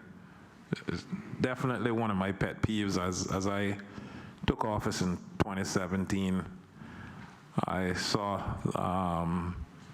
that this was something that and it keeps rising every year. We have just done a presentation that may address some of this, obviously. We're going through the motions of trying to address some of the these problems in HEA 2 and NGS 55. But every year we see the same thing with the indigents, veterans, and seafarers, and the country will go bankrupt if we continue on this road. All in favor of NGS 55, tertiary care at local and overseas institutions, $15 million, please say aye. Aye. All those against, no. Ayes have it. EI 53, Ministry of Health, Environment, Culture and Housing, negative 8.1 million. Questions? Member from Buttontown West. It just said, I was looking at the description, which is quite vague. I'm just trying to understand. Sorry, what was it that we took that from again? That with that 8.1? Well, for both of them, really, it would be the same question, really. I was looking at it just says reprioritizing of funding within core government. So I'm just curious as to what that reprioritizing was. And also the same thing again with the 5 million. So I was just wondering exactly what that was. $13.1 million.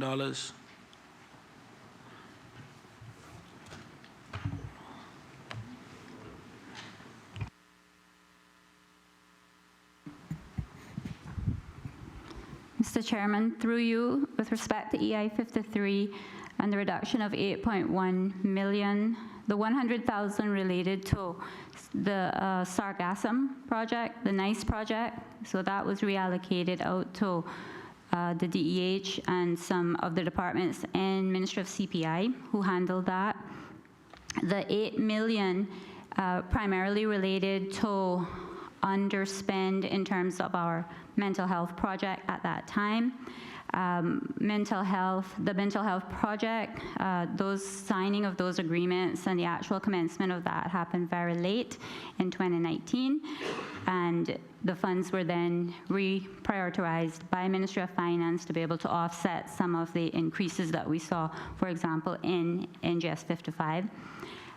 EI 57 relates to National Housing Development Trust, 5 million. That related to a bond payment. At the time of the budget, it was estimated higher than when that bond was actually due. So those funds were available at year end, could not be utilized by the NHDT for that purpose. Thank you, Acting Chief Officer. And Mr. Chairman, I just want to add my own thanks to the Minister and his team. During the COVID crisis, they were nothing short of boss. I don't use the word lightly. And especially Ms. Pucci in that regard too. So I just want to record my thanks. Thank you very much. Thank you. All those in favor of EI 53, Ministry of Health, Culture and Housing, for negative $8.1 million, and EI 57, National Housing Development Trust, negative $5 million, standing part to the schedule of the bill, please say aye. Those against, no.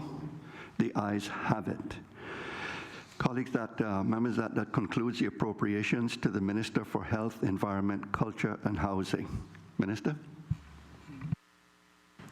Mr. Chair, I thank you so much. I want to thank the staff for their contribution this afternoon, which made it much easier for me. I want to thank the Acting Chief Officer, the Director of DEH, the Director of DOE, and MRCU, and if I'm not missing anyone. And I want to thank the members for their support.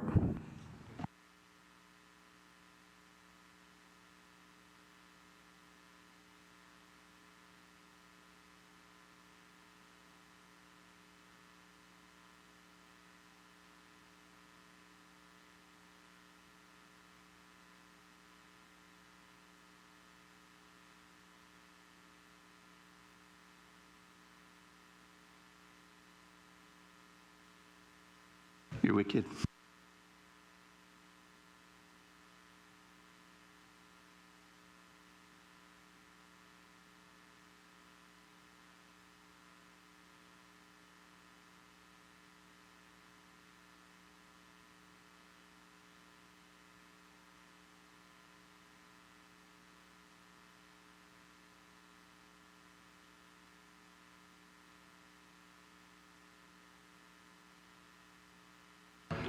Members, we are truly on the final leg, the home stretch, as they would say. The final ministry that we need to examine are those appropriations to the Minister for Finance and Economic Development. Since I am sitting in the chair, it is normally the custom that I ask the Financial Secretary to deal with any questions that may arise with regard to these items. And so I will do so again. I think we are with Minister staff.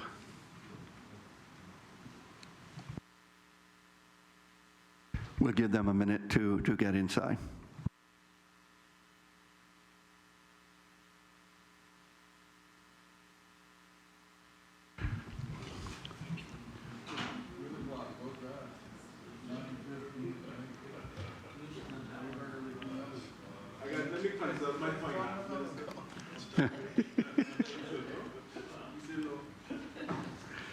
You can block vote it, but we'll ask the questions.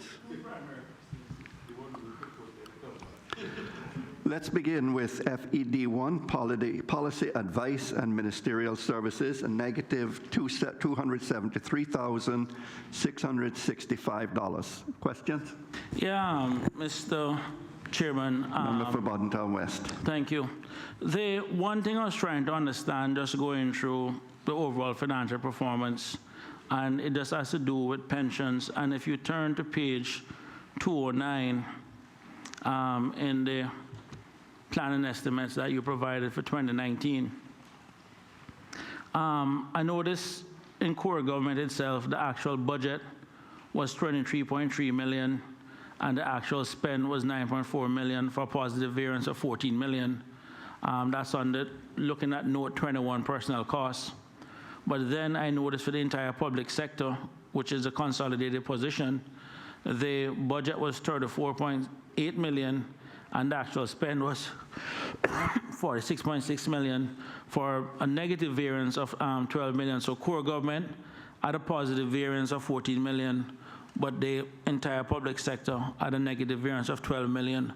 So I'm just trying to understand what happened within the public sector or the SAGCs that would have moved the variance, the positive variance in core government to overall negative variance in the entire public sector and the EPS.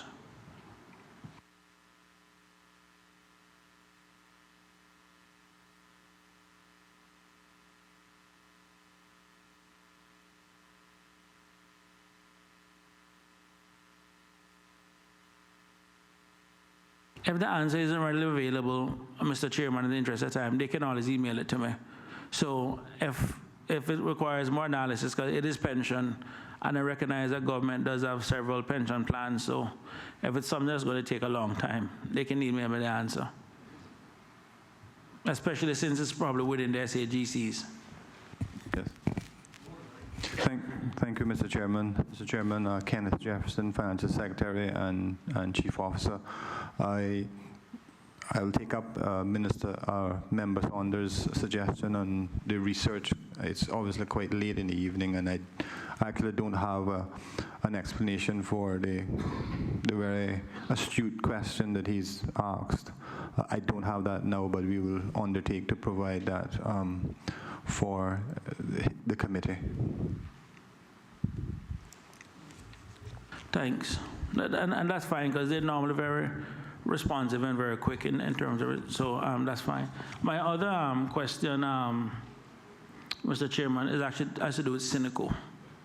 And I think that will be covered, I know you have that big old FED, OE 118, which dealt with increasing health insurance premium for the civil servants. My question that I'm trying to understand is, has there been an analysis done with Cineco with regards to the true cost of the civil servants versus the non-civil servants that are basically going to Cineco? And the reason why I ask the question is that it appears, and we had this issue going through the budget, when we look at what Cineco was spending at the time, and I'm just speaking from memory now, so bear with me, Cineco had 10,000 people, and they were running $100 million a year. And the other 55,000 people was being insured for $250 million a year. So there's clearly a disconnect between 10,000 costing Cineco $100 million versus the rest of the private sector where 55, well, I'm assuming everyone has health insurance of the 65,000 people, or even 60,000, well, the other 50,000 costing $250 million, looking at the total premiums within the industry. And I'm trying to understand where along the line is the analysis done to show exactly how much the civil service part of it, because it is the civil service premium that's mostly going up to cover the shortfall and to meet the issues within the in Cineco in terms of meeting their capital ratios. The question is, what analysis have been done to show the impact of the private sector people coming into Cineco at the later stage in their life, paying $200, $300, $400 a month in terms of premium, but yet at the stage in their life where they need health insurance the most, that burden is now left to Cineco and by extension the country and the people that Cayman has to carry.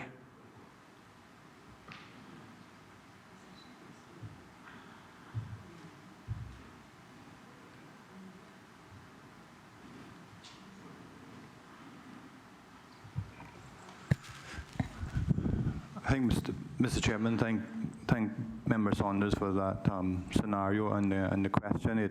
I think it's fairly well understood, and I have with me Mr. Michael Gale, CEO of Cineco, to assist with providing a response.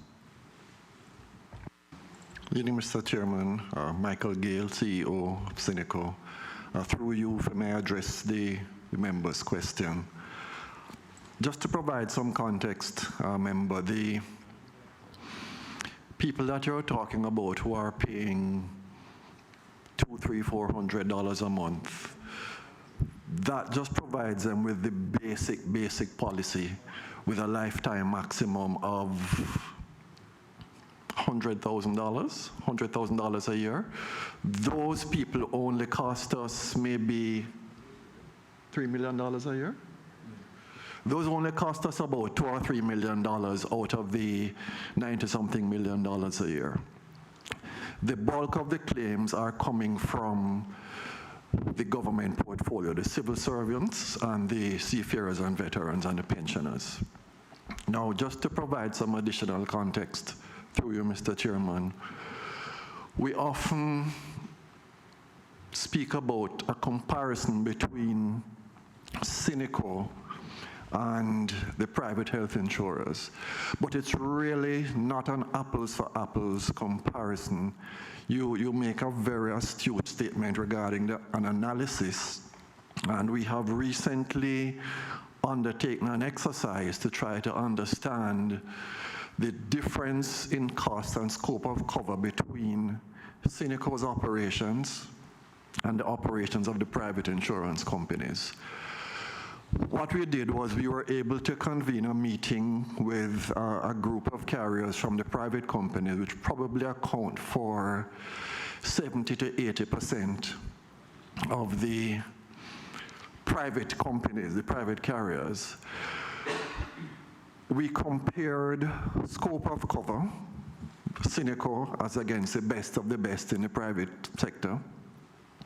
And what we found was that if we were to be trying to do an apples-for-apples comparison, we would have to normalize Cineco's coverage, bringing it in line with what obtains in the private sector. When we did that, we found that Cineco's coverage is one of the best and most comprehensive insurance plans in the world.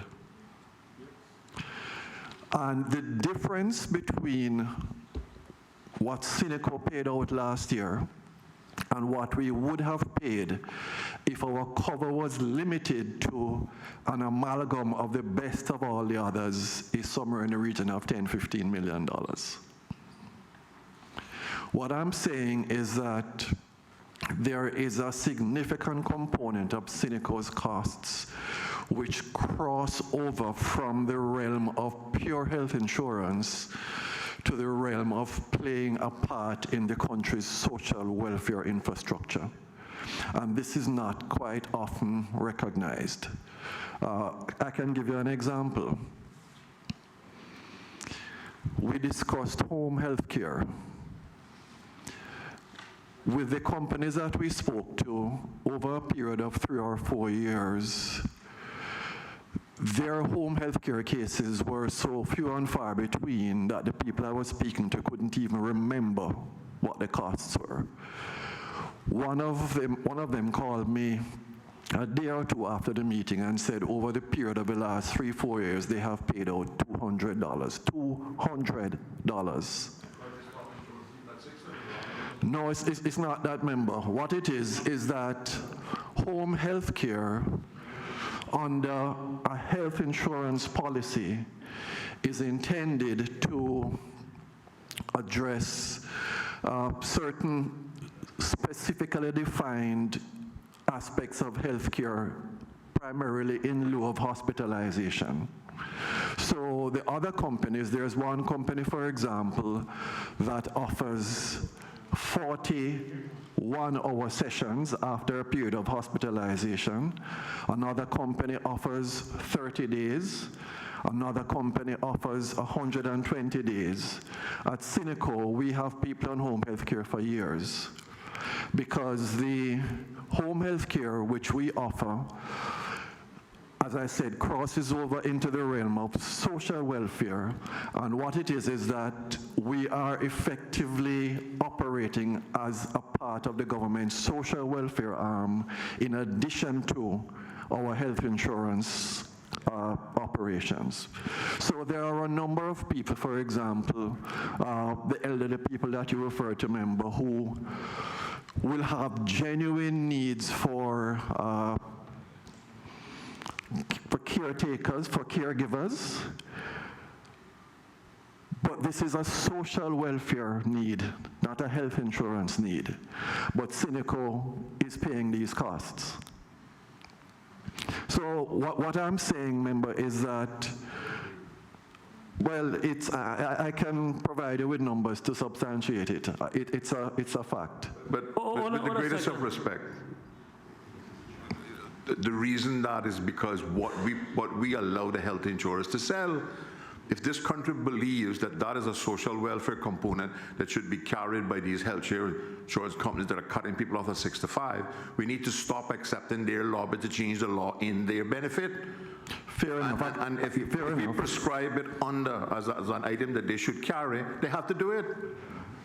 Fair enough, member. I can't argue that point, Chairman, through you. Before I lose my train of thought, you are saying that if you compare like for like, you would have paid roughly $15 million less, which is 15% less. 10–15 million, somewhere in that so sort of 10 region. to 15%. Yeah. But here's the number we're starting with. Your 10,000 people cost $100 million. That's 10,000 per person. The private sector is doing 50,000 people for $250 million. That's 5,000.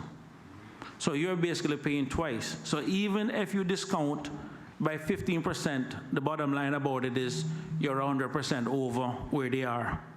And so there's a comprehensive report that the Auditor General did on healthcare in the Cayman Islands that break down a lot of these issues. So Cineco is 10,000 per person. The private sector is averaging 5,000 per person. So that's double. The issue that I generally have with this entire thing, it goes back again to the seniors, because it goes back to the NAU situation. I know for a fact, because I've made those calls, where the people that pay the $200, $300, $400 and has to be air ambulance out of the country, and I guarantee you, one visit alone in Miami, that entire amount is gone. And I can tell you there are several cases which I know is basically being covered by Cineco because they're going through NAU. And my issue is we can't have a situation where the minute someone reaches 60 or 65, they're being forced out by the private sector. They go into Cineco at the time in their life when they need health insurance the most. And then there's no way that a civil service policy and an individual, I think a family plan may have worked out to be about $1,400 or something like that, I think with Cineco, within a civil service plan or whatever, that if you look in the private sector, a 65-year-old person is being charged around $1,400 to $1,500 is what the quote is within the private sector. But yet at the same time, Cineco is basically charging $200, $300, $400 a month, and for the same person on a Cineco plan. Now, granted, the plans are different, but the point that I'm making is this: you can't realistically expect $200, $300, $400 to cover a 65-year-old person when the private sector or the competitor is charging $1,400 for a similar plan. There's got to be a disconnect. And what I'm trying to understand here is the analysis, to expand on what the member from Northside is saying, is that yes, Cineco is carrying a social burden, and I don't believe it is fair to the taxpayers of this country to be carrying a social burden. And what even compounds the problem is that we already have a private sector that is 60% non-Caymanian. The people coming to work has to get a medical clearance to come here. So in essence, we are importing healthy people to come here, which is dominating the private sector. And the people who are higher risk are basically being forced to Cineco. I know for a fact that there are private sector companies where their employees cost too much for them, it ruins their plan, and they send them to Cineco. Again, that is something that is being subsidized again by Cineco. And it can't be a situation where that cost or that social cost is continuously being carried by Cineco. And the problem that we have with the law is that while we made it mandatory for people to have health insurance, we did not make it mandatory for them to sell it. And rather than them turn around and even sell some cases, they don't do it, and they just dump everything on Cineco. That can't continue. And this is the same problem again rather than the health care. We see it with the pension, where people, if you fast forward 20 years in the future where these people couldn't get their pension money, they turn to government. You fast forward 20 years in the future when they need health care and can't get it, and the only place they can turn to is government. But yet, for the 40, 50 years they were working, government didn't take 1 cent from them. And at the time when they need it the most, it becomes a government problem. We can't pass this burden on to our children. This whole model has to be turned upside down. And the problems with Cineco is that either Cineco expands to truly compete with the private sector, where if I sign up and I can carry my health insurance with me for life, all the way through, we can charge me $200, $300, $400 right up to the day I die. So even if I change jobs, I can still maintain my health insurance. Because as we mentioned already, ageism and the discrimination for older people in Cayman exists in the private sector. People won't hire people because of the damage that they do to their health care costs. So this is something ultimately, and I'm going to tell you exactly where we want to get with this. We have to move at some point to national health insurance at the end of the day, because we can't keep dumping everything on government and the private sector getting rich as hell and the taxpayers getting stuck with this. So the question in all of this that I want to preamble that with is, what will it take for us to expand Cineco to the point where it can truly compete? And the reason why I say that, the purpose of insurance is to spread risk. And this model is flawed when Cineco is carrying a greater risk than a lot of companies in the private sector. And that is analysis that needs to be done now.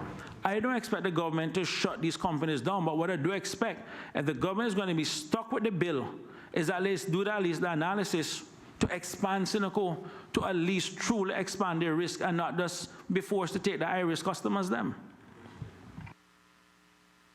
Member, good statement and good question. It is very relevant, and it is an issue that Cineco and the ministry have commenced work on that. We have just finished completing an analysis and review of Cineco, understanding the things that you have described. And I'm going to ask if we could have someone to explain to the member the result, the program that we have going, the review that is ongoing with regard to Cineco, and the direction in which we are moving and where we are with it. Just to clarify one thing through you, Chairman, the point the member made again about people leaving their job and coming to Cineco. Cineco does not take individual insurance for comprehensive plans. The only individuals that we take are for the basic SHIC policy, which has very limited benefits. Yes, so to your point, member, what we do see happening is sometimes people find that they cannot afford their health care and they become medically indigent. So they come to us through the NGS 55 program. So it's slightly different. But to the point you're making regarding the analysis, the government commissioned a review of Cineco's operations by a firm of actuaries, consultants out of Canada called Morneau Chappelle. They were one of a number of entities that tendered for the program. They received the award, and they're in the process of preparing a comprehensive review of Cineco's operations, of the health insurance operations of the country as a whole. When can we expect that one to be completed, that review?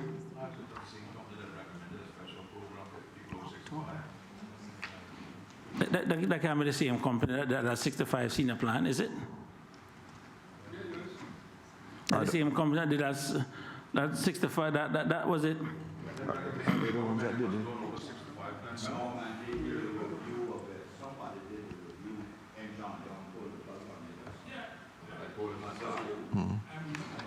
I remember the minister pulling the plug on it, but there was this kind of super old elderly plan type thing. I'm afraid I don't have an answer for that one, member, through you, Chairman, but it's my understanding that we are expecting the report from Morneau Chappelle in October this year. Okay, thank you very much. Mr. Chair. Nobody there? Go ahead, member from East End. Thank you. Mr. Chairman, I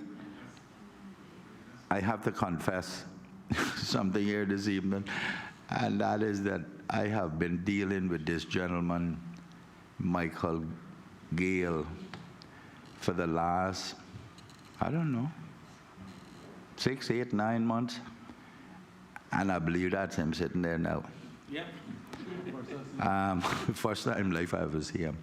I just want to publicly thank you for all assistance you have given me with regards to my constituents. I told you I have never seen you in my life, and this evening is the first time. But your professionalism on the phone and in your texts and other communication has been very refreshing to me. I think I mentioned that to you one time, and thank you, but I think sometimes we have to do this thing publicly, and I want to wholeheartedly thank you for all the assistance you have given me, whether it was night, morning, afternoon, or during the weekend. I really appreciate that. And when I had to try and get people off a weekend, this man, I don't know whether he went bed or not, but I wake him up, and he was always very courteous with me, Mr. Chairman. And if he works for you, he works for you. He does. Indirectly. He worked for Ken Jefferson, the chief officer. Wow, he in trouble. But anyway. No, you're hiding. No, but Mr. Gale, thank you very much, sir. I really, really appreciate your professionalism and all of your help. Thank you very much for your kind words, sir. Other questions? Mr. Chairman, if I could just have a couple of seconds to address some of the points that Member Saunders said. There's absolutely no doubt, Mr. Chairman, that the sentiments expressed by Minister Saunders and certainly backed up by Mr. Miller, who was off mic, are accurate and they're well received. healthcare costs are a significant proportion of the government's operational budget every single year, as you know, Mr. Chairman.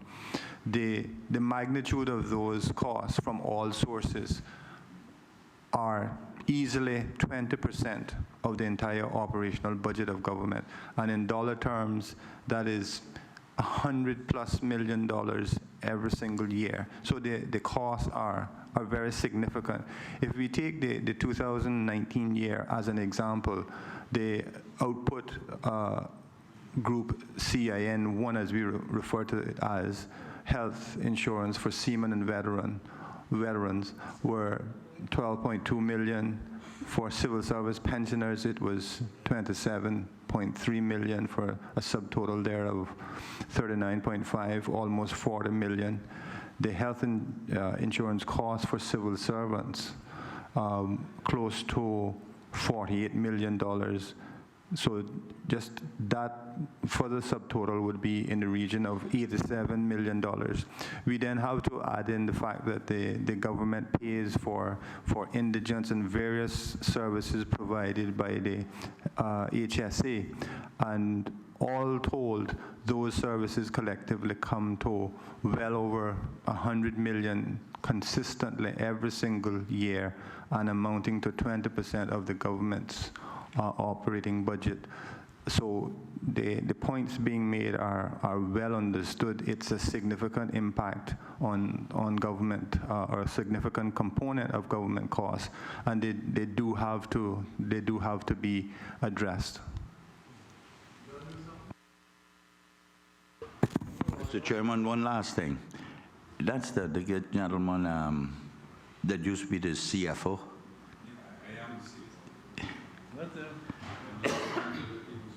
Frank or something like that? Frank.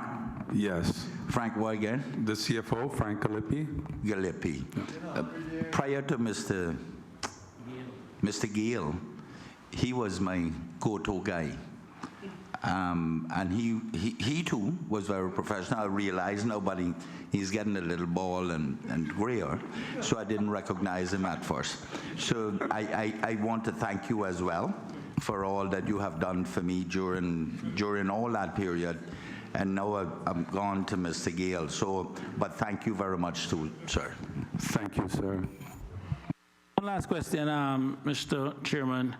This thing is getting ragged now. Just from an ESO question standpoint, the compendium of statistics for 2019, is that still on track for next month delivery?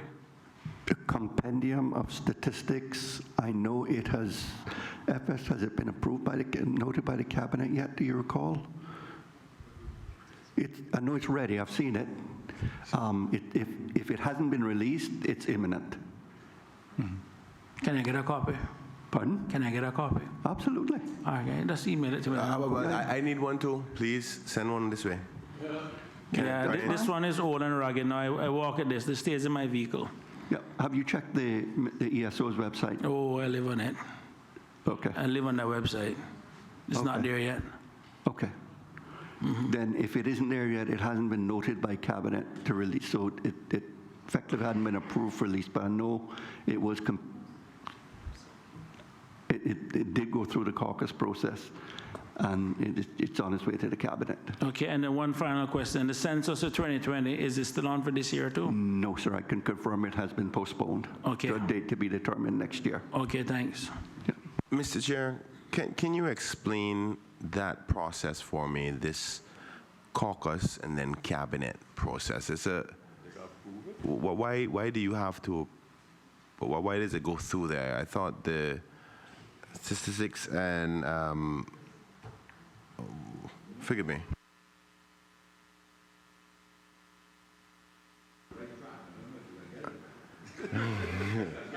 Can you explain why it has to go through the political process, so to speak, not a political process, but the cabinet process and the caucus process for it to be released to the public? I don't understand that. Well, the reports particularly you speak of from the ESO, they have to go through the cabinet, and they have to be noted and approved by the cabinet for release under the statistics law. We have a caucus that meets every week. and they consider, and we brief everyone with regard to and have participation amongst all members of the government bench with regard to policy decisions or papers or things. Everything would come before the caucus except for any sort of issues or papers relating to any role that the cabinet would play as an appellate body. They generally do not go to the caucus. Okay, let me see if I understand something here. By law, it has to go to cabinet for approval. Yes, yes. Okay. Cabinet is a collective body, and it has some elements of privacy in that. So you're saying that the backup, which is the other members of government, gets the accessibility to see that before the members as well? I mean, you see the dilemma I'm seeing, whereby other members are not cabinet members. You know, you have special privileges as ministers of cabinet. No, they come before us, come before the caucus as caucus papers for consideration and discussion. We form a collective view, and everyone is made aware of issues that Yeah. Minister, Mr. Chairman, if I could just add to what you just said in terms of this process. I think the very important point to make is that although the information comes to cabinet for purposes of cabinet's knowledge, the statistics that is presented to cabinet is not altered by that process. It is noted and it is not altered. That's very important, that cabinet is not seen to be interfering with the information. So it's the same information that goes into cabinet is the same information that comes out of cabinet. There's no alteration process there. And we all certainly take the point of MLA member Brian's point in terms of caucus, then cabinet, then release to the public. That gap in time is a relatively short period of time, Mr. Chairman. Caucus, and in many instances, caucus can meet on a Monday, and the very next day, the Tuesday, the cabinet can be looking at that information, depending on whether it's late and so forth, or it could be a week later that the cabinet is noting the information that caucus had seen the previous week. So the gap in time is very short, sir. Mr. Chairman, Reports that take 10 years.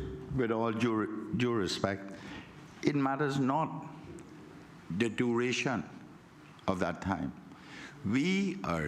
This has been going on now for some time, where we are making the public believe that it has to be approved by caucus.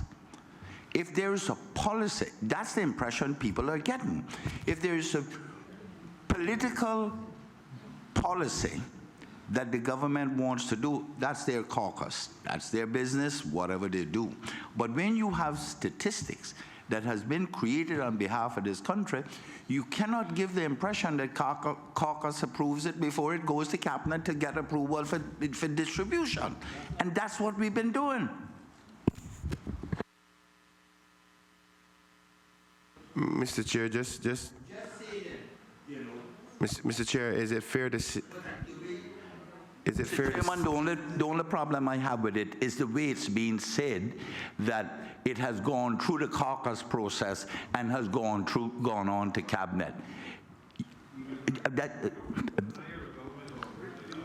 Well, I was hoping to God that no government would ever operate given that impression that it is that caucus, the political arm, is approving everything that goes to cabinet. Cabinet, you talk about there's what did you say, privacy? None of privacy? That's treason. That is secret of this country. Mr. Chair, I just want to say that I'm happy with the response by Mr. Jefferson in respect to the fact that there's no alteration. I have no problem with them seeing it. I think it's important that all members see it, including the backbench. I just thought that there was some sort of opportunity for alterations to the numbers. No, there is none. Okay, so it's just a formality, so to speak. It is, okay. Okay, thank you, Mr. Chair. So just to my own clarity then, because I think under the statistics law, the stuff done by ESO is not subject to FOI, because it comes with a certain amount of, I think it's Well, the reports are public, but I'm saying like the data and all that kind of stuff, and a lot of stuff. the raw data that they obtain from the private sector. Yeah, but I think the impression was, I was under the impression that before it becomes public, it was basically the only person allowed to see it before it becomes public is cabinet. So if it's a situation then where all the government members, in essence, then are getting information, or the government backbench members are getting information before us, and they're just as members just like us too. Are they private sector members of the caucus too? Was that right? Mr. Chairman, you can take the vote. No. No, I want to respond to that. Let's put this to the vote. Mr. Chair, okay? Mr. Chair, I understand.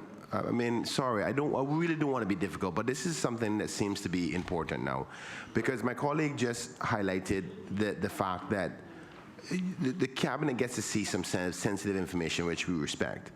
Please tell me that the sensitive information that cabinet sees is not discussed in caucus, because we also just highlighted that there's people who are not even elected in caucus. There is no one unelected in the caucus. I'm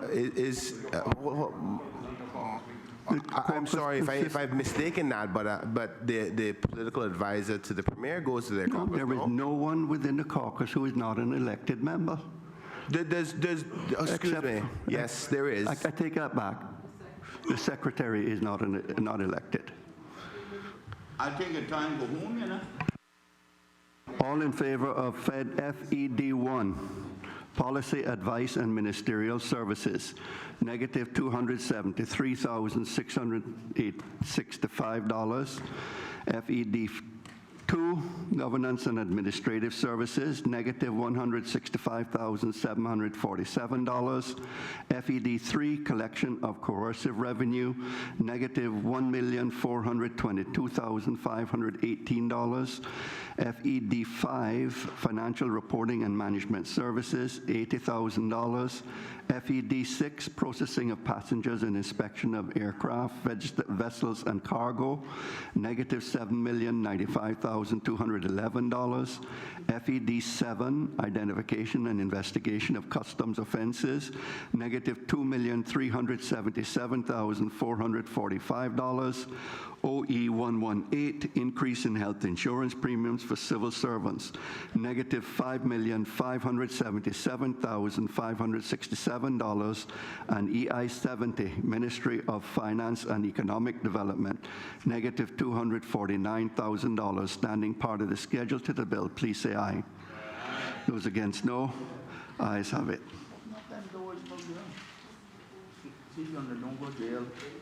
I don't think I'm behind for you know.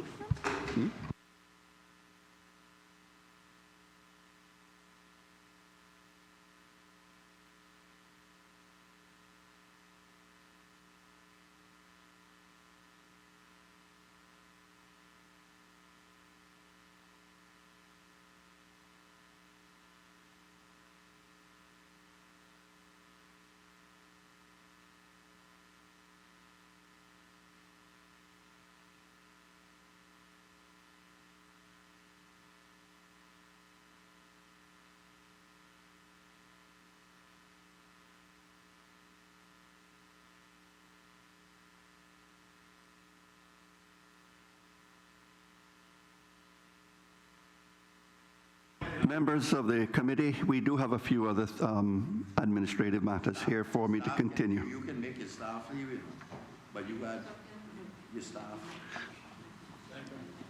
Thank you. Members of the Ministry from Finance, I want to thank you all for your presence and for bearing with us this evening. They've all gone. I'll send a word to them and thank them.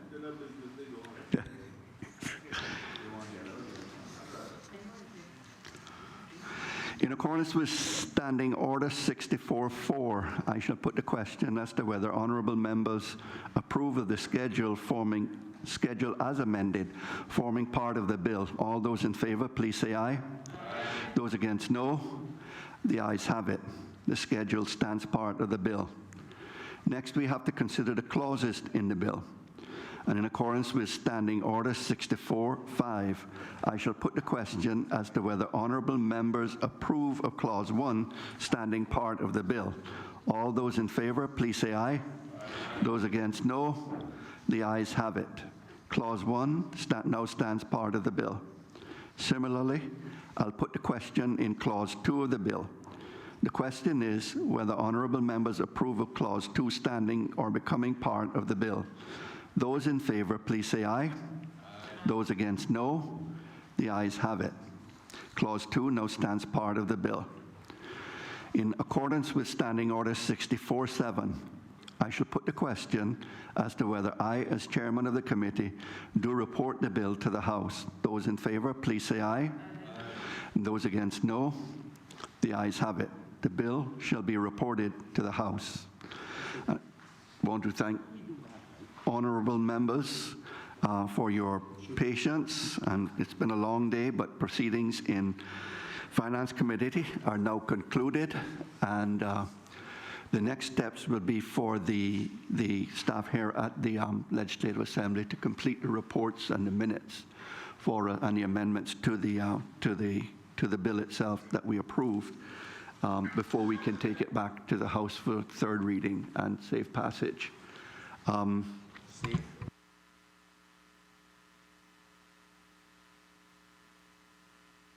Chairman, what time are you going to have the meeting? Because it really doesn't, and unless you want to speak. Well, I was going to give the staff here tomorrow the time to complete it, and suggest that we come back on Monday or Tuesday of next week, or Wednesday. Okay.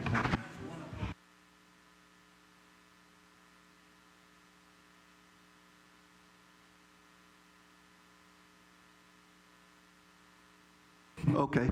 And then go into Parliament and do the reporting and third reading.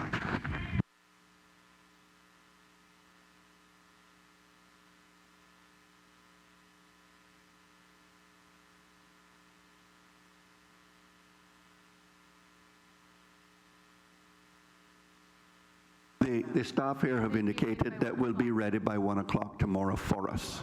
So with that in mind, we come back at 1. We will go into committee. And by 3 o'clock or so, we'll come into the House and review the minutes and the report and approve it. And then it is adjourned till 1 o'clock. Okay, so I'm going to adjourn us until 1 o'clock, 1 p.m. tomorrow.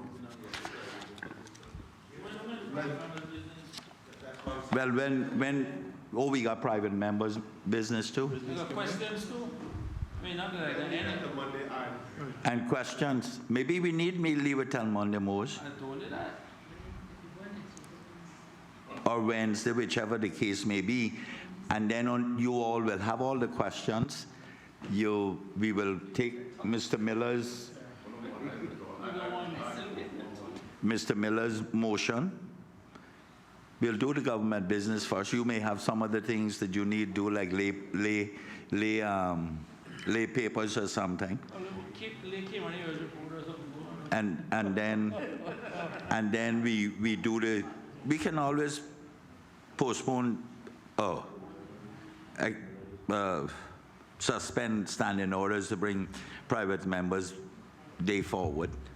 Do that motion, and then that's it.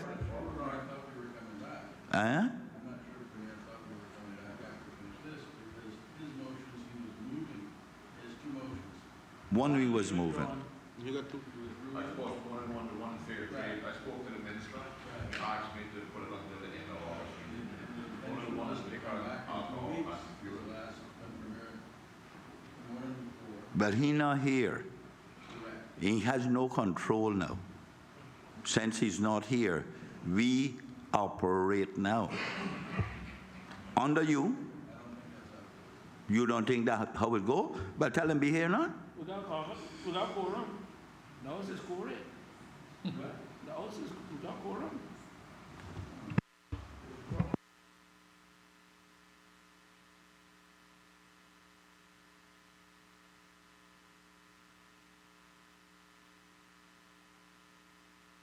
For this session to come back Wednesday. Oh.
Members of the committee is now concluded for the evening. We will meet tomorrow, Friday, at 1 p.m. to consider the reports and the minutes and to approve them before we return to the House to complete the business of the House at that time. So thank you all, and I'll have a pleasant evening.